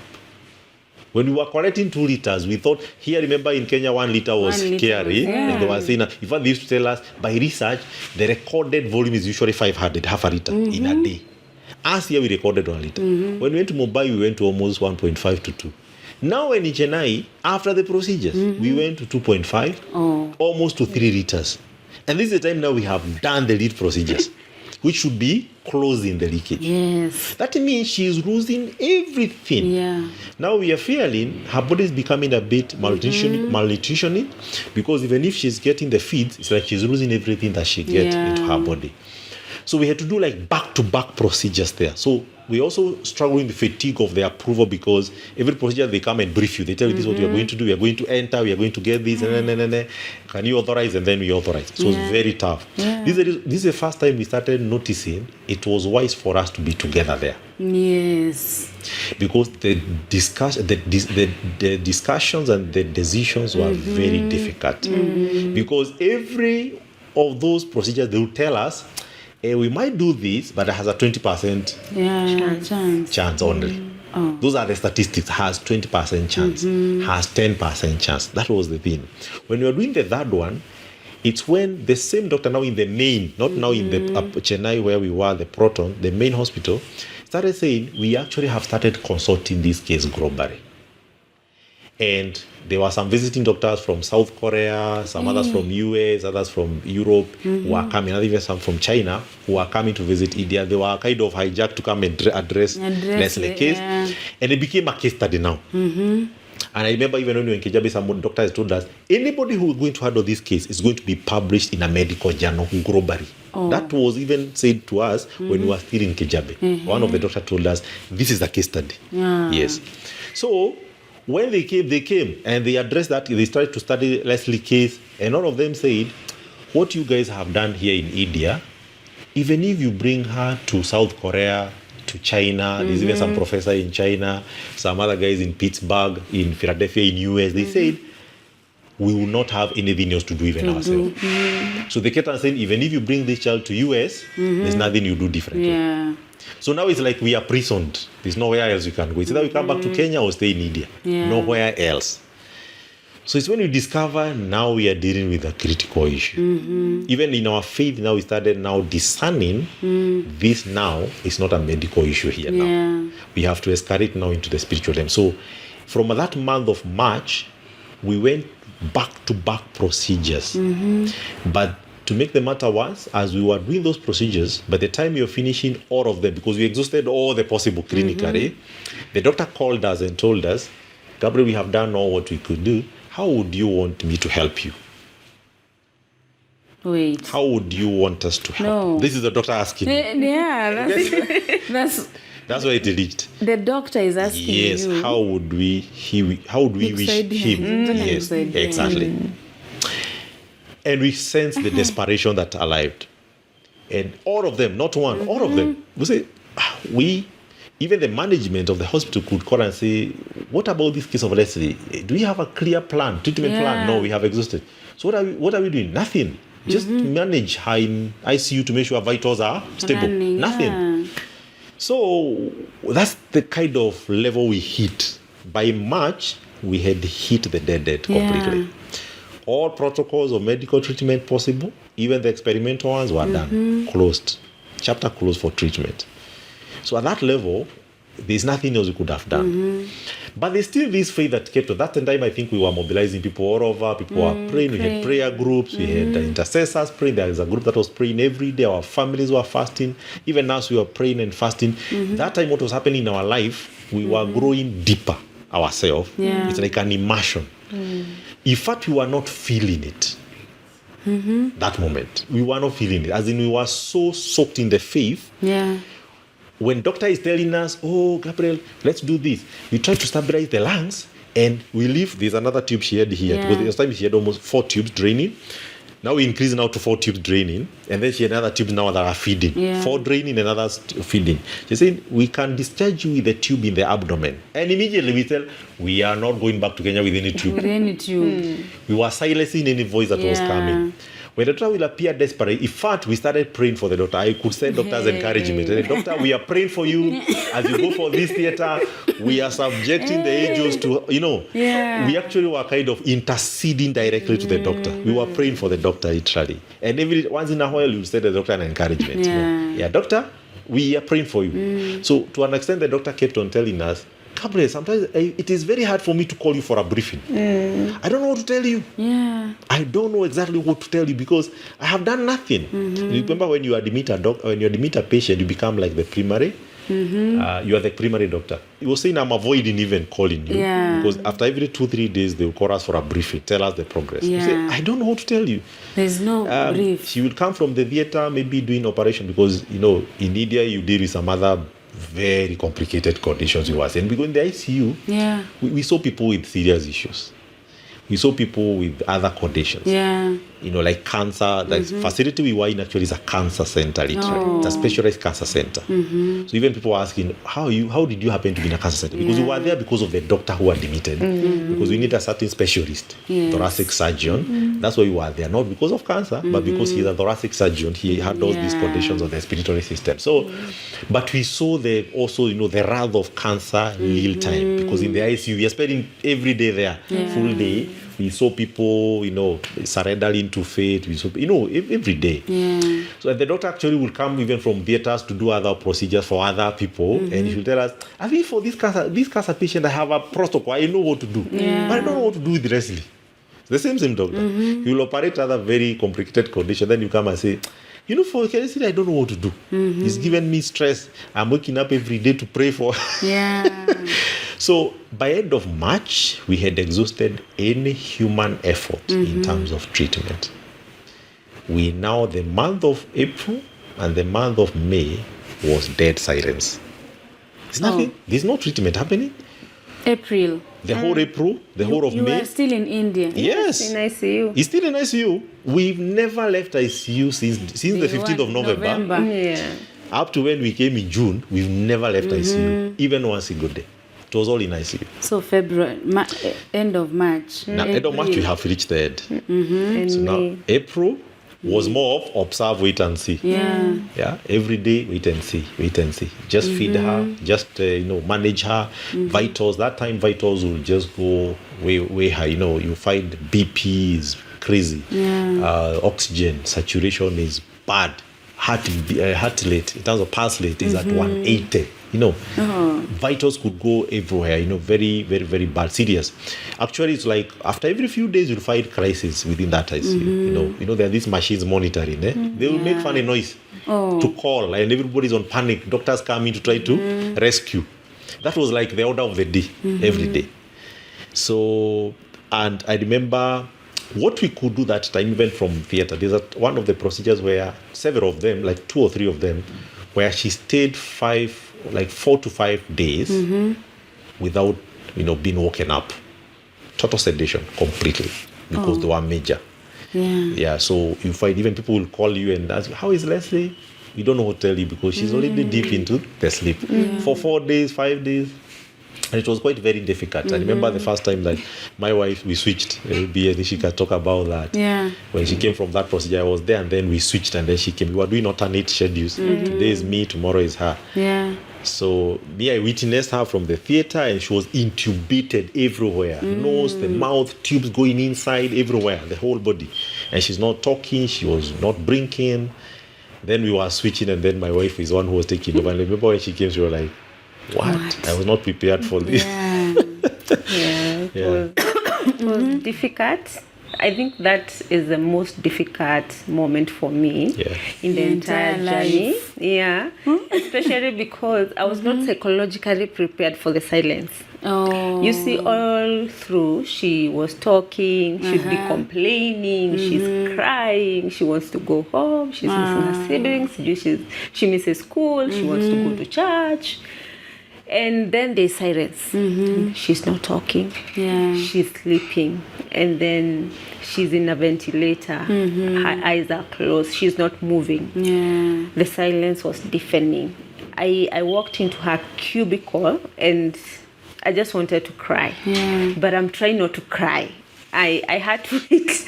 I go, there's a garden at the hospital where we used to pray and sometimes just bask and get some air. Yeah. That's why I went to cry to God.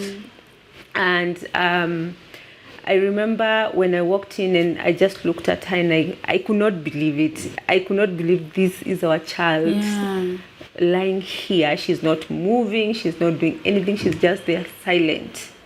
And even if you call her, she will not respond. Even if you... And I think at that moment I was like, I prefer when she's crying and when she's complaining and when she's doing every tantrum she can do than The silence. It was too much. And it's not one day. 5 It's days. 5 days. You come every day. You want to talk to her. She will not hear you. So every day you are coming, you are thinking, oh my God, I would like you to talk to me. I wish you can talk to me. Yeah. And I remember I went out to the garden and I just cried to God. And one of the amazing things that happened during this journey is that there was no point we asked God why. Yeah. Oh. We never felt God has done us wrong. We never felt that God has been unfair to us. Actually, we felt privileged that God has trusted us to steward a season as difficult as this. and he has found us worthy to showcase his goodness, his love, his mercies. And there was no point would feel, God, why us? Why now? Why our child? That is a question from day one we never ever asked God. And I remember the only question I asked God is, how did we get here? Yeah. We began like it was a normal day. How have we come to this point? India. We are in India. She's sleeping. She's not talking. How did we get to this point? And I remember in that garden, I just had the Holy Spirit ask me, when you pray for healing and you believe, you say, when we keep reciting the scriptures and saying that whatever you ask for, if you believe you have received, if you believe you have received it, it will be given to you. So you have to believe. So you have been praying and believing and trusted me that the healing that Leslie needs, I will give you. So if you have believed you have received, why are you crying? Yeah. Why are you crying? Yeah. And I was like, Enya, why am I crying? If God has given Leslie healing, even though I have not seen it, what am I supposed to be doing if I have received it? If I believe I have received this healing, I'm supposed to be giving thanks. I'm supposed to be praising. I'm supposed to wear a different garment. Yeah. And I remember that is a point that we said we are no longer asking for healing. Yeah. We are wearing a garment of praise. And we are going to give thanks. Even when things look like nothing is coming through, we are giving thanks. And we even started telling Leslie, you are healed. Yeah. Wow. Even though there are tubes, even though the tubes are even increasing, we came with 1, now you have 3, and now they are 4. Still, you are healed. Because faith is the evidence of those things you do not see. Yeah. So if the healing is for us and we believe we have been given, then we should walk as those who have already received it, even though we haven't. Yeah. So from that day, those tears, they stopped. And we started giving thanks and telling God we are thankful for healing. We don't know when, that is not our business. We don't know how, that is not for us. What is for us is to believe and to know you have done it. And so every day we would walk as those who have already received healing, to a point that those tubes stopped giving us stress. Initially we would want to know how many liters today, how many did we drain today, how many did we drain today. It got to a point we stopped checking. We stopped even peeping. You know, you get to the cube and the first thing you want to see, the tubes. Monstrous, how many liters are we this morning? At lunchtime, you want to see how and you'll ask her, have the nurses drained? So you can approximate how many liters have been drained, because we got to 6 liters.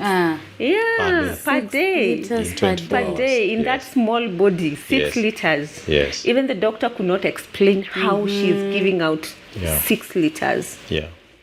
And so it got to the point where it's not that we are not seeing the facts, but the faith overrides the facts of what is happening.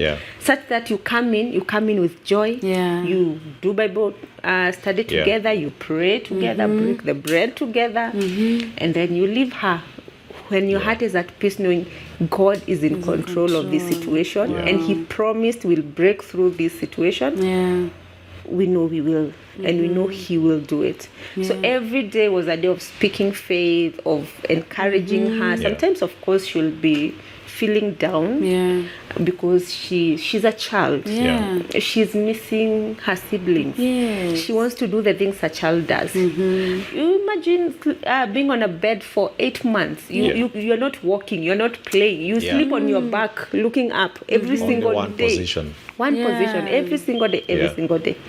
The only time you move is when maybe they make you walk. And even the walking is also hard work, because her body is weak. Her legs cannot carry her. So it's work for her even to take 10 steps.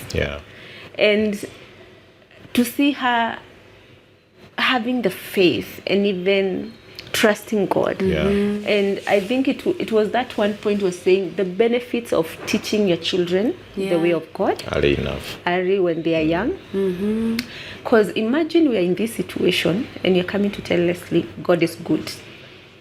She didn't know God before, and then you're coming to tell her God is good. God will heal Which you. God?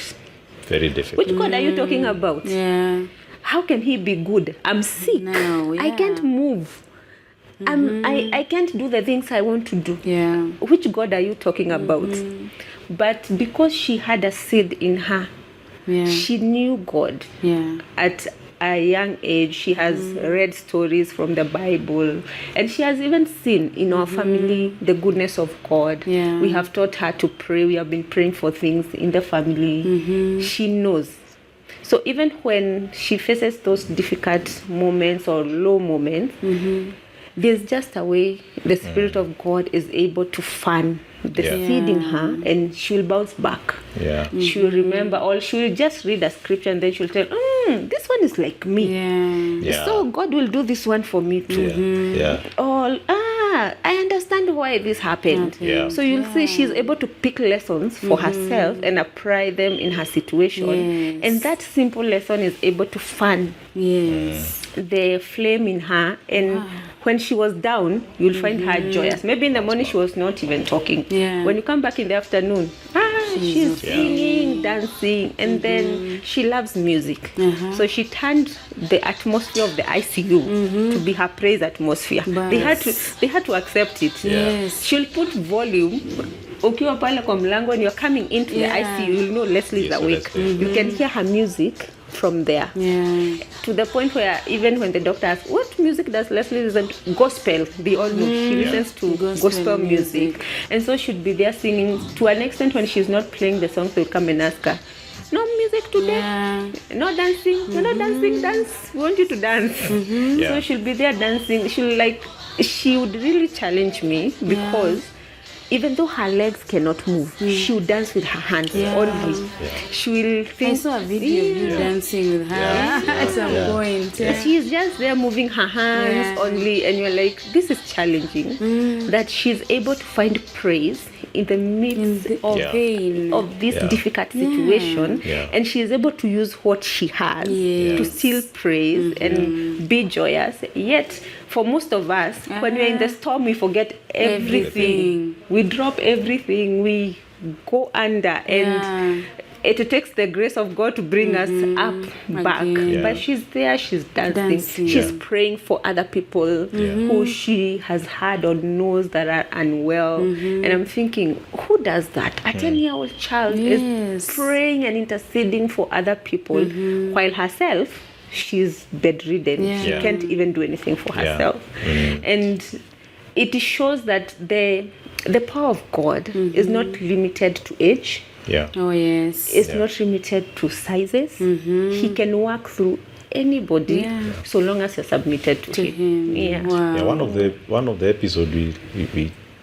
keep sharing about her is she started even speaking to the machines themselves. Oh. So one day there was a time when the machines started, ringing. It was an emergency. And she was used to those emergencies every day. So this day I was just sitting next to her cubicle, and then the machine just made some very strange noise when now it's telling you vitals are bad. So BP, I think, was 30, and oxygen is quite bad. Heartbeat, I think, was around 180. So the machine just put an alarm, and doctors are running fast to come and rescue her. Then I'm sitting just next to her there, and immediately she looks at the machine and tells them, stop it. And within 5 minutes, she was stable. I remember before then, when she was coming out of those procedures, what we will do is, when she was not able to speak, we will put audio Bible. We'll come and lead for her, literally. We will pronounce a whole chapter, Psalms 91, and you read the whole of it for her. Then, even when you're stepping up, maybe to go to the pharmacy, you will put the audio and leave it just next to her there. So that word will play all throughout, and you're telling God, your word is a double-edged sword. Even when she's not listening, the Spirit is affirming this word into her. So when she was conscious, we continue the same. So we go and lead together. one of the things I appreciate right from the day one is the habit of journaling. So she journaled all through her life. I think we were analyzing even yesterday. It's almost 100 and something pages, which is running to order as a book. She has journaled all her account, her feelings, Thanksgiving, this she's missing, her fears, all of them are journaled already. So you will be amazed when sometimes you read her journal like, hey, the way she has written it's like a grown-up. Very deep faith. She'll profess things. She'll even say, I have understood why God had to allow me to go through this. So that people, when they see me, they glorify God. And she's writing that by herself. I'm going to live. I'm going to serve my Papa. And she will profess things and you're like, wow. God matured her up very fast amidst of the situations. I think also... again, what you were saying, the convictions we had also was that at the end of all this, God is doing something divine. We started talking about divine healing way back, I think from even November there, December there. We started calling it, we need. So as much as you're going to seek for treatment, we had already pronounced what we need is divine healing. Because treatment may not be sustainable. It cannot be successful because that's a human effort. But if it's divine healing, it's going to be ultimate and final, and out of it is going to bring glory to his name, but also number two, strengthening of the servants. Because for us, there are many times you can go through even that hospitals like Jericho. Remember those times actually we made a faith trip around the hospital like Jericho, demolishing all the strongholds within the hospital and interceding and praying God are going to be glorified there. And somehow that presence of God was made manifest even through our encounters. We had many encounters. We had people we talked to that time who will find, we even stopped like we are not here for treatment. We are here for a mission. That was the mindset. If God, you allowed us to be needy, we are not here for treatment. Treatment is what humanly you'll see. And true, we have to be faithful. But we are here as a mission. So we started even testifying.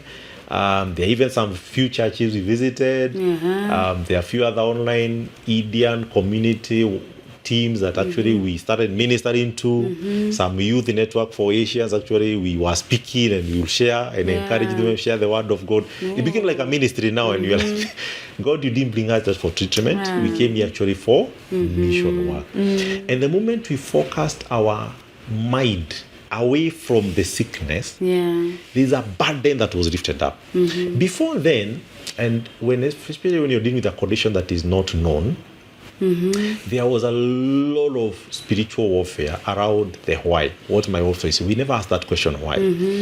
But many people even around us, they would, but why? Why wrestling? What did you do? What did you not do? Is your ancestors, people try to dig deep into family lineage. Did so and so did this? Could you have entered in long hands with somebody? Those things people looking for. And even worse of it was also, we are in the digital space. When the case became social media issue, we started now receiving even some strange voice notes, video notes. People having very interesting conversations. You say, this thing I can see darkness and it is not going to clear. We received those, many. But the beauty is that from November, there's a place where one of our friends actually had called us when the case was like 3 weeks and told us, Gabriel, I want to pray that you get discernment to filter what you'll hear.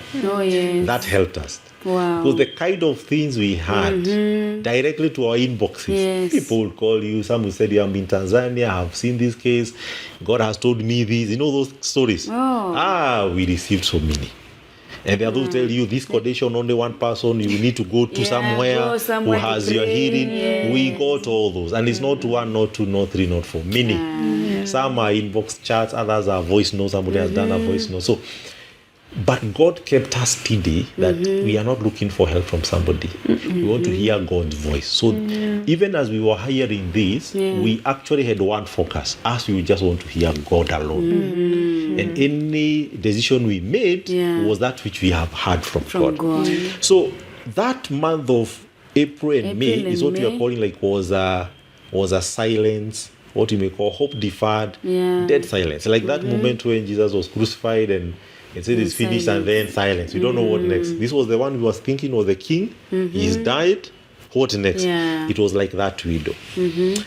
But we never lost hope. We kept on still professing. And even for her, she could even confess by herself, I'm healed, as my wife was saying. We stopped even looking at the sickness. We could go to the ICU and even leave the ICU after a whole day without seeing the tube. Yeah, they are there. But you even don't put your eyes there, literally, because you're even telling Leslie, you're already healed. So be like somebody who is healed. Behave like somebody who is healed. When they tell you to start walking, walk. Of course, she couldn't. Her density muscles were low. She lost kilograms from 43 in November to 22. 22. From 43 kilograms in November, by end of May there, she was 22 kgs. So even walking was technically impossible. Everything was lost. Even here, everything was sagging. She didn't have any muscle to walk. But again, even at the back, because of the way she was sleeping, even the spine had curved itself in a certain way because of a certain posture. Because of the tubes, she was only in one fixed posture. Now, fast tracking towards the end of May, it's when God just started, I think, he just did his own things. We can only say God did his own things because You cannot explain. nobody. Because after those 2 months of dead silence, one day doctor came and tell us, Gabriel, we've noted a drastic change. We were now 5-6 liters. Then he said, I think it have reduced to around 3 point something. Then he gave it time.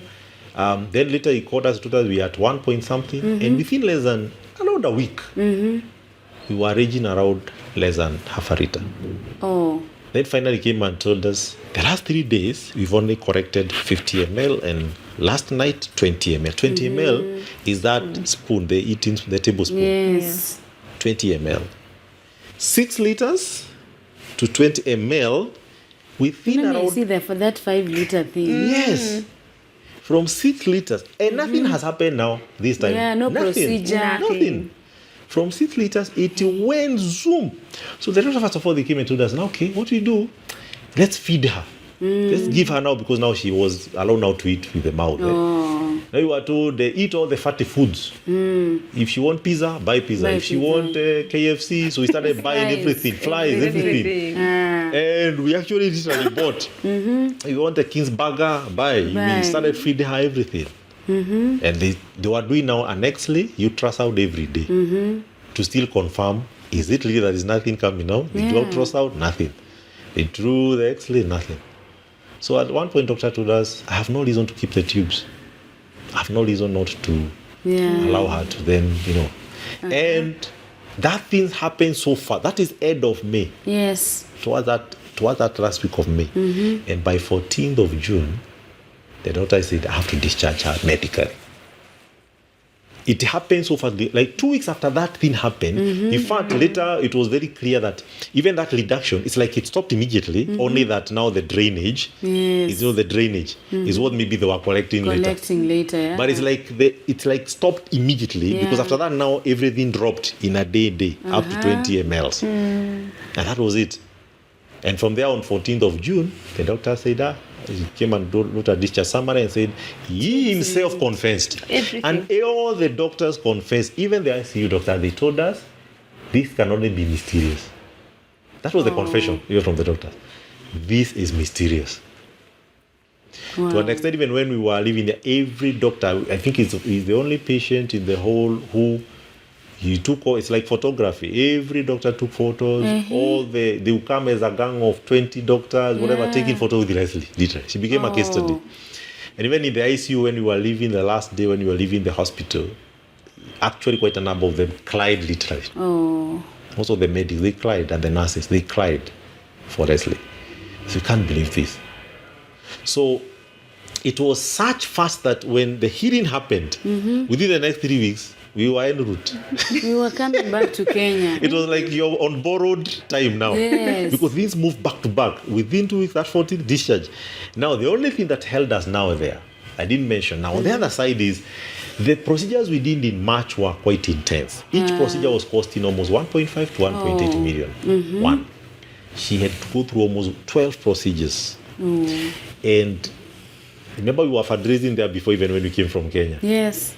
And I remember when we were leaving, few people I had talked to who had gone to India and were saying, budget around 3 million, 5 million. Actually, our budget was around 5 million.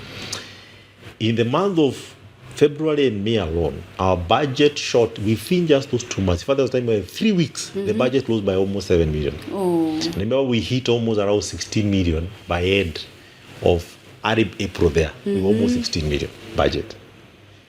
You know, means you had not budgeted. Yes. You've been disrupted from, you're not working because anyway, I started doing some work, yes, but not the way you'll do it in a normal state. So you'll take a small training here, you'll do a small consultancy project here. I'll still try to do. And also we journal ourselves. Yeah. But the bill skyrocketed. So to an extent, even another miracle we received was that there's a point where the hospital closed the credit bill and they said, now you have to pay everything cash. Actually, for the whole of month of March, all the way, from 9th of February thereabout, every ICU expenditure, like buying medicine, doing other tests, we were being forced to pay cash up front. I remember the first few weeks, we were spending like 200,000 every day. Every day 200,000 cash on the ICU. Yeah. Because the hospital said, hey, the bill is going high, and they are trying to manage the credit so that you don't accumulate, because they were wondering, will you pay when you get discharged? So they closed the credit line. We were left with the payment cash. Yeah. That's when we started now doing fundraising in Mamlaka. We'll do fundraising in upcountry. In both of our families, we did fundraisings. Our floods, our fellowship groups, many people came along. The case was discussed globally, literally. We could receive people, from strange people from nowhere, people we don't know. And we could say that, wow, since we saw this case, we are praying. There's a revival of just committing ourselves to prayer intercession. It was global, kind of a global awakening. So because of the bill, when even we were coming to be discharged, we were held at least for 1 week. And it's because we had cleared the bill. I think we had left out 5 million, because right now we were hitting almost 19 cumulatively. Now by the time we were discharged. We do fundraisings, we had done a lot of fundraising, we look for well-wishers and all that, our own money. Sometimes we do little business, we get money, all of it is going there. So when we discharged, we had around 5-something million left. We were able to put in some little payment in between there. It reduced to around 3-something. Now at that level, they were telling us, now you have to clear this before you leave. So she was discharged on 14th, but we could not travel immediately. But something was telling us, we don't know how, but there's no way we are going to be held here because of the bill. Yes. And remember, we had a committee. I remember telling the committee, as much as we still have a debt, but there's no way we are going to stay here because of the debt. If God who heals, what is providing? If healing a condition that globally has been discussed over 7 countries, medics have reached the end and God has healed, what is providence? That was a persuasion we had. And we didn't know how. To an extent, when we stopped fundraising a little bit that time, we told them, let's focus on this journey of healing and go back home. Now, what happened is that God summoned somebody within the hospital, the group, somebody senior in the group. I don't know how I'm sure God spotlighted him. And he received our case, and I was told to talk to him. I talked to him, I told him, we have drained completely. Every resource, every fundraiser we get 100,000, you pay, you're drained, go back. And we are still having life anyway. Remember, our children are back here, so they are going to school and all that. So, and God put burden to that senior guy. And actually, he's the one who started kind of following internally to get us an approval to be allowed to be discharged and pay the balance in installments. And I remember even the CEO, the general manager, and few other senior leaders, they called me. I was summoned almost every day. I kept on being summoned because of the money. When are you paying? And I remember they were saying, we have never given a stranger who is first of all not an Indian. To be given a credit first. How do we even get you when you go? If you refuse to pay, you are not bound by the laws of India. So releasing you is like releasing the money. So, and we kept on saying, we are people of integrity. We commit. We need to also change the environment. Let us go work. At least we go back and start working. We closed all our shops. Most of the things we were doing, we closed last year. This is almost 8 months. We need to go and start life almost afresh. We've been relying on fundraising and little business we get there. So we want to start life from scratch. And when God bless us, we are going to pay back. We only had that as a collateral only. Nothing And you else. know what? After discharge on Saturday on 14th of June, by the end of the next week, they gave us an authorization. They said, come light. I was given some 2 pages somewhere. I wrote a commitment. I still have it. I stamped. Have some, it's a legal document kind of. I signed and I said, I'm going to commit in the next 6 to 8 months. We are going to clear the remaining 3 point something million shillings. And I remember even some few other contacts were saying, who does that? We've never had such kind of a case. That can only be something very divine. So hearing was orchestrated. The discharge was orchestrated. Yes. And it didn't stop there. When now we were to book our tickets back, we had our visa was to expire in 2nd of July this month. 6 months visa from January to this month. So when we were now to book for the ticket, they had said that we keep the return date open. But then when you're flying back, they are going to calculate the rates. And then you have to pay some penalty plus some excess, like ticket fee based on the prevailing price. Ticketing changes every day. So when we were just about to do that, when I contacted the airline that we are now coming back, and we were to come back like the next day, like we are flying like tomorrow. That was I think on a Friday. We were to fly on Saturday. So when they ran the ticketing and they invoiced, I received an email saying, Gabriel, we are glad to receive you back and they fly you back to Kenya. They asked me for the medical clearance certificates. We were given that because she was tested and she was fit to fly. And I gave them and they said, okay, now the ticket on the prevailing rates, we need to add around almost $500,000. That we were to add almost $500,000. The penalties plus now paying now the current ticket. So now remember we are in Chennai. Our flight, first of all, we had to pay from Chennai to go to Mumbai. Again, the way we came, we go back locally to our flight.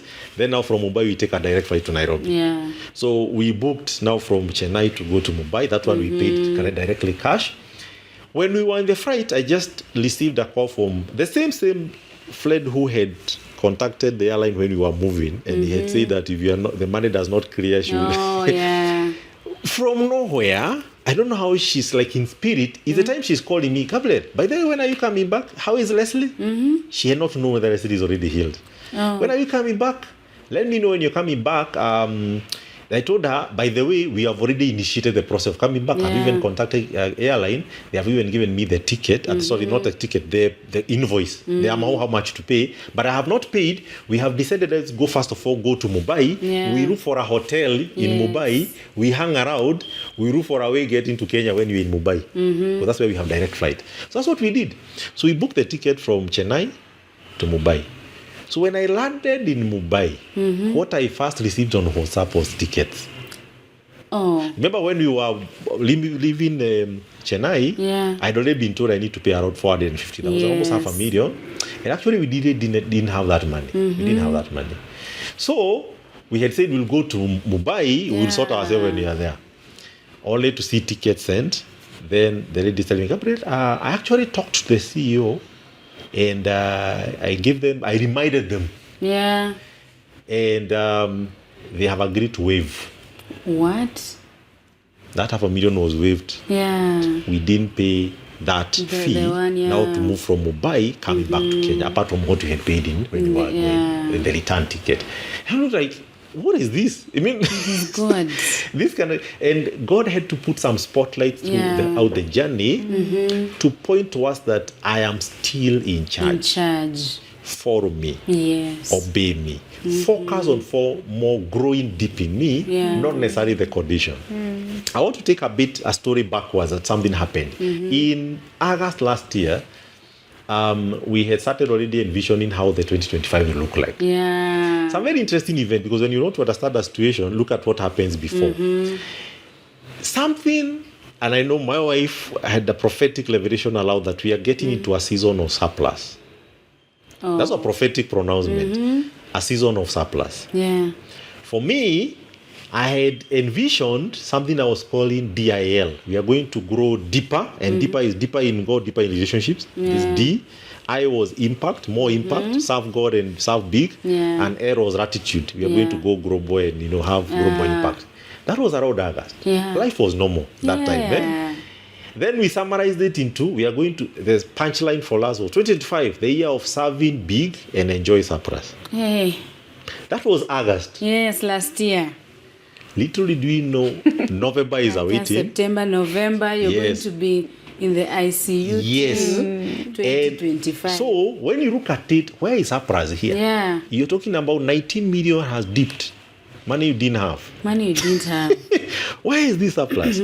But in the spiritual reality, actually we see that. You know, even in the midst of the, you could see, how did even God orchestrate even the providence for this? Yeah. We don't know. We can't explain. Even how that out of the 19, we've already raised 15. We can't explain how. We can't explain how. It's so divine. And inside there, God orchestrated other favors and above it all crowned with divine healing. Yeah.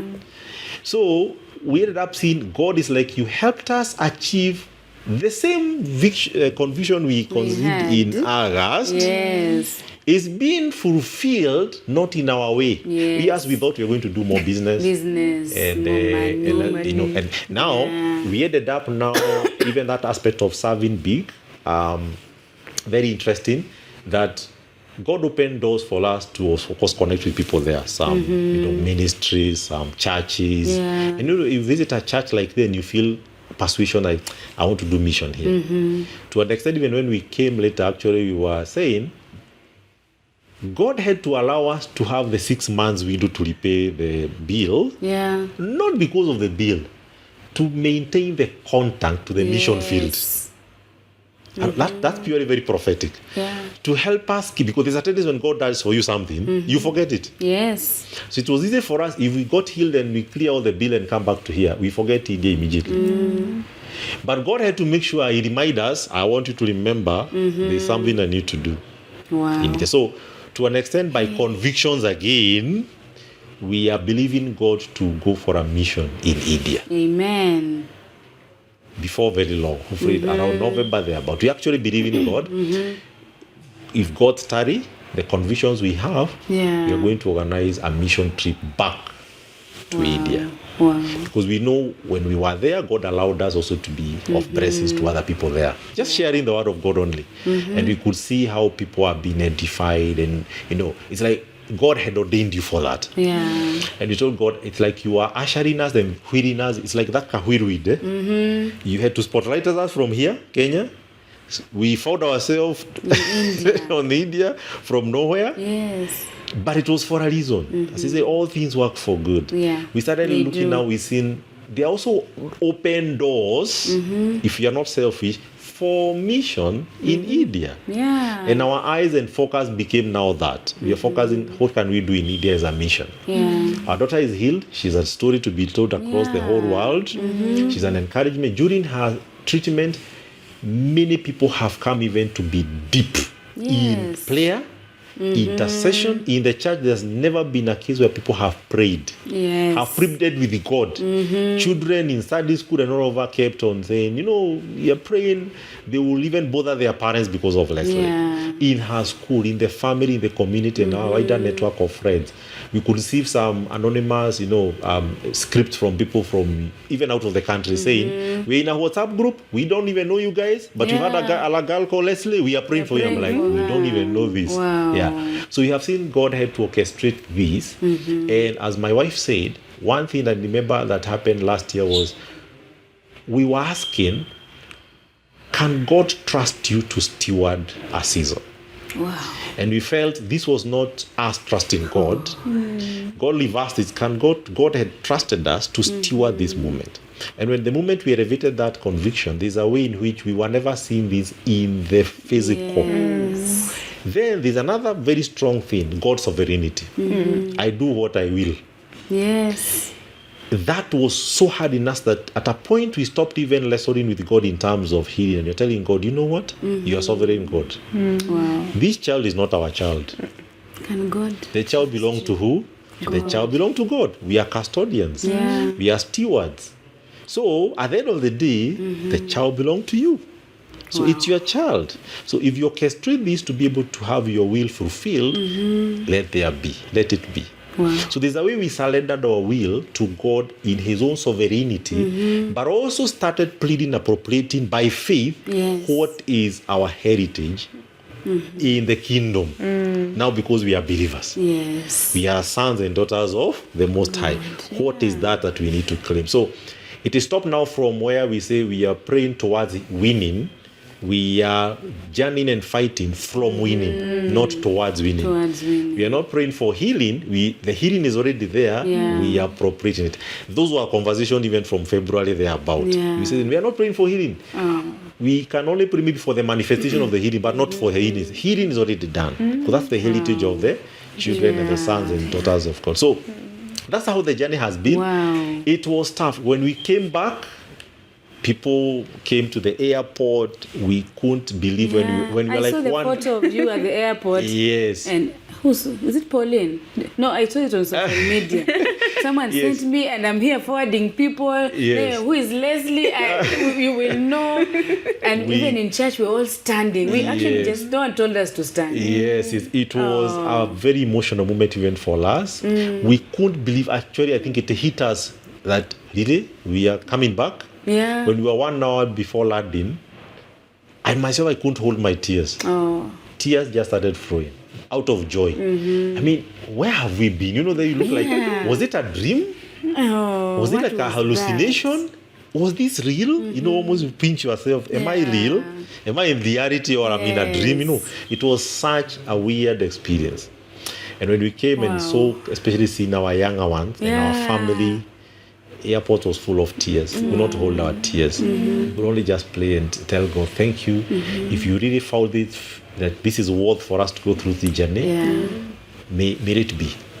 Shall we live to testify? So we've been saying, we have read about God of Abraham, God of Jacob, and now we have God of Leslie. The God of Leslie. And God who did miracles in the past is still doing it. Even now. You don't know why He chose to do it through our family. We cannot ask God why. Yeah. The only thing is that out of it, God has been glorified. Number two, the strengthening of us, her, but also the people who are close to us. Their faith has Even grown. those who are not close to you, maybe. Their faith. There's nothing difficult like when doctors come and tell you Tell us how to help you. one is a rare case. Number two, technically impossible challenge. Number three, there are less than 100 people who have ever gone through this case in the whole world, out of 8 billion. And then you're finding yourself, how do you isolate out of 8 billion? Just somebody somewhere in Kenya to go through this. Well. So, and seeing that now, the story coming out brought beautiful. This for you, but So it was such harboring for us. We can only say God has been faithful. is God. She has turned out to be a very come say hi. She can come and say Yes, hi. yes. She is walking and smiling. and her name means she'll tell us. Yes, she'll tell us. Her name means, and she when- kept on confessing when it. I'm looking at you and I'm thinking, when people say I do, Yeah, for better, for worse, yeah, in sickness, yeah. you never imagine you will be in India. Yes, never at all. You are still married. Even 1 month before November, life was normal. Yeah. Actually, we had planned for Christmas. Yes, We're going to spend 1 week here, 1 week. We had those plans. You know the way you plan. Yes. They were all disorganized.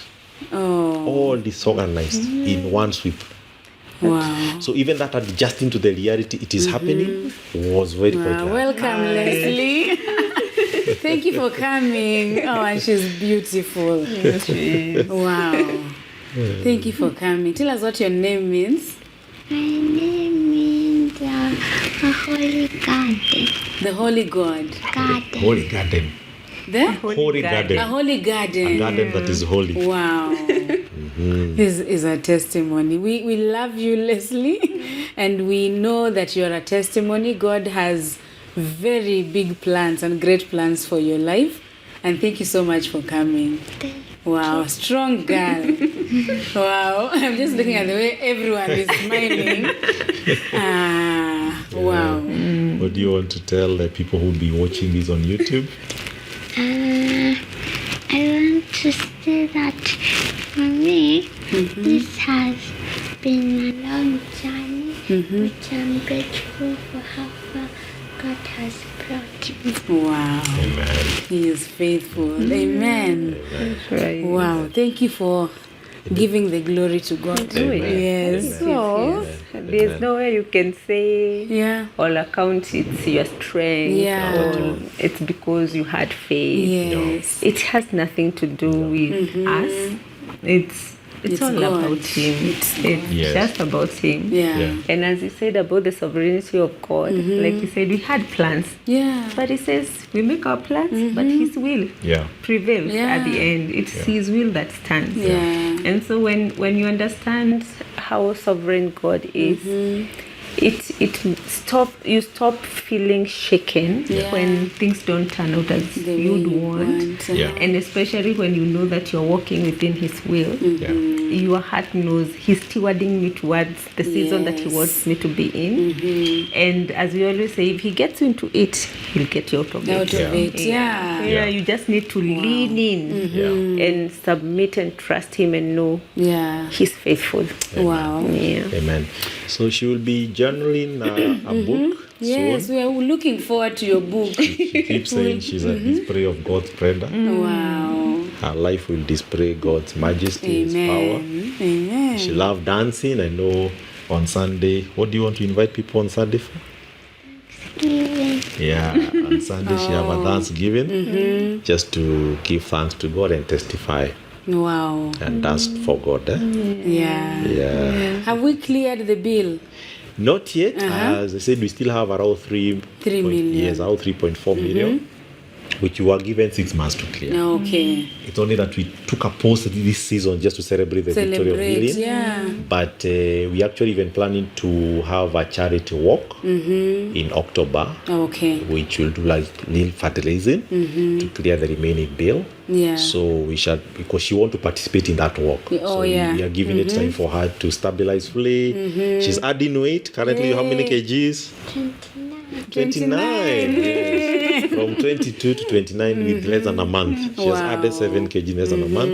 So we are targeting if she get around 35 kgs, Yeah. we then she do can the participate walk. in the walk. Oh, so by the time we are posting this, Yes. we'll be ripe for the walk. You'll Yes, give yes, me details. I'll yes. put in the description. Yes. But if you are not available for the walk and you'd Yes. like to contribute financially, Yes. how do we do that? Yeah, it can be sent through my mobile number 0727 Uh-huh. 450 202.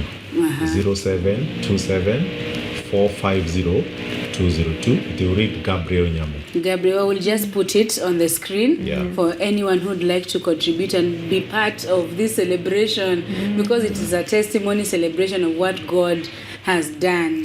And we'll want you to concentrate on the celebration, not think about 3.4 million. Yeah. And I'm just glad you know God.